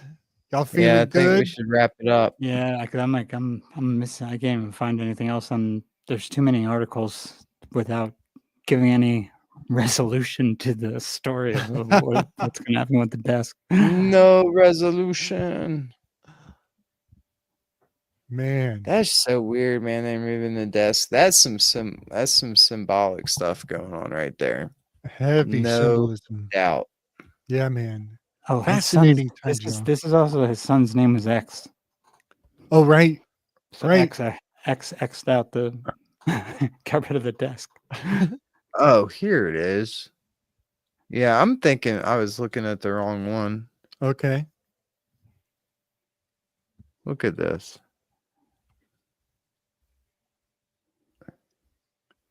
Yeah. Oh, yeah. There's our desk. Yeah. This was stuck in the Arctic too. This ship, it got stuck in the Arctic ice. Dude. No way. Arctic Right. or Antarctic? Says the Arctic. So Arctic. that's the north, huh?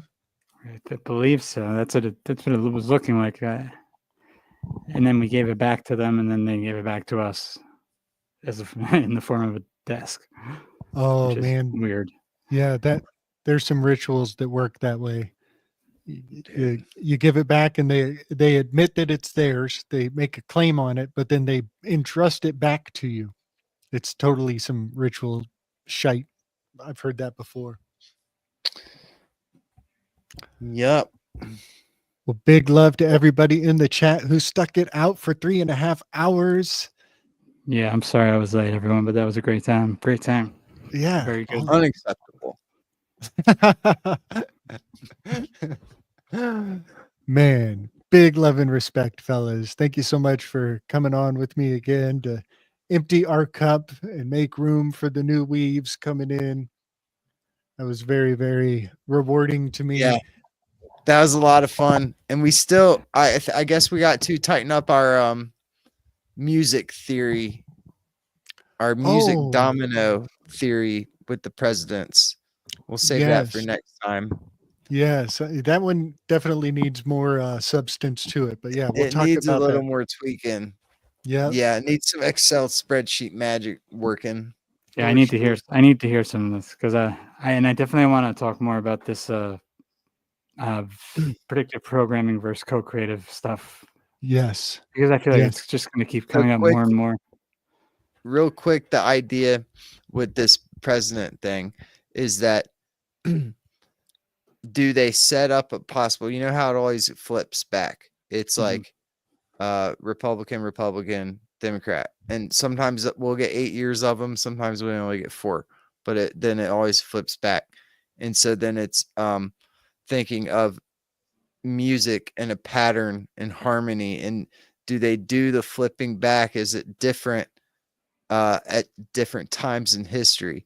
And then thinking of the domino effect, and does the houses, the Congress, when the Congress and the president match, right? That's united.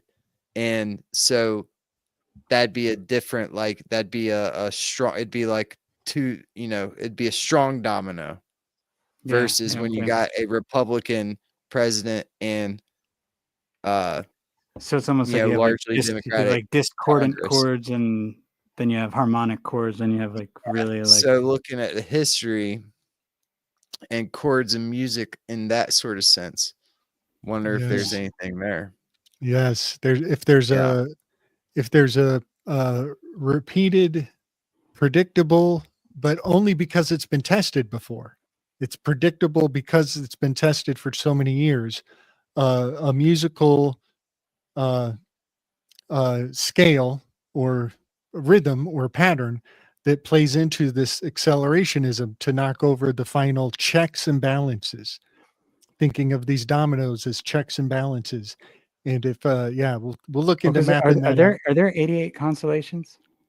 88 major Yeah. constellations. There's We 88 got there's 20. 88 keys on a keyboard, so like or piano. So like I mean We got 20 seconds, and we can end at 33333333333. Oh yeah, Illuminati not confirmed, y'all.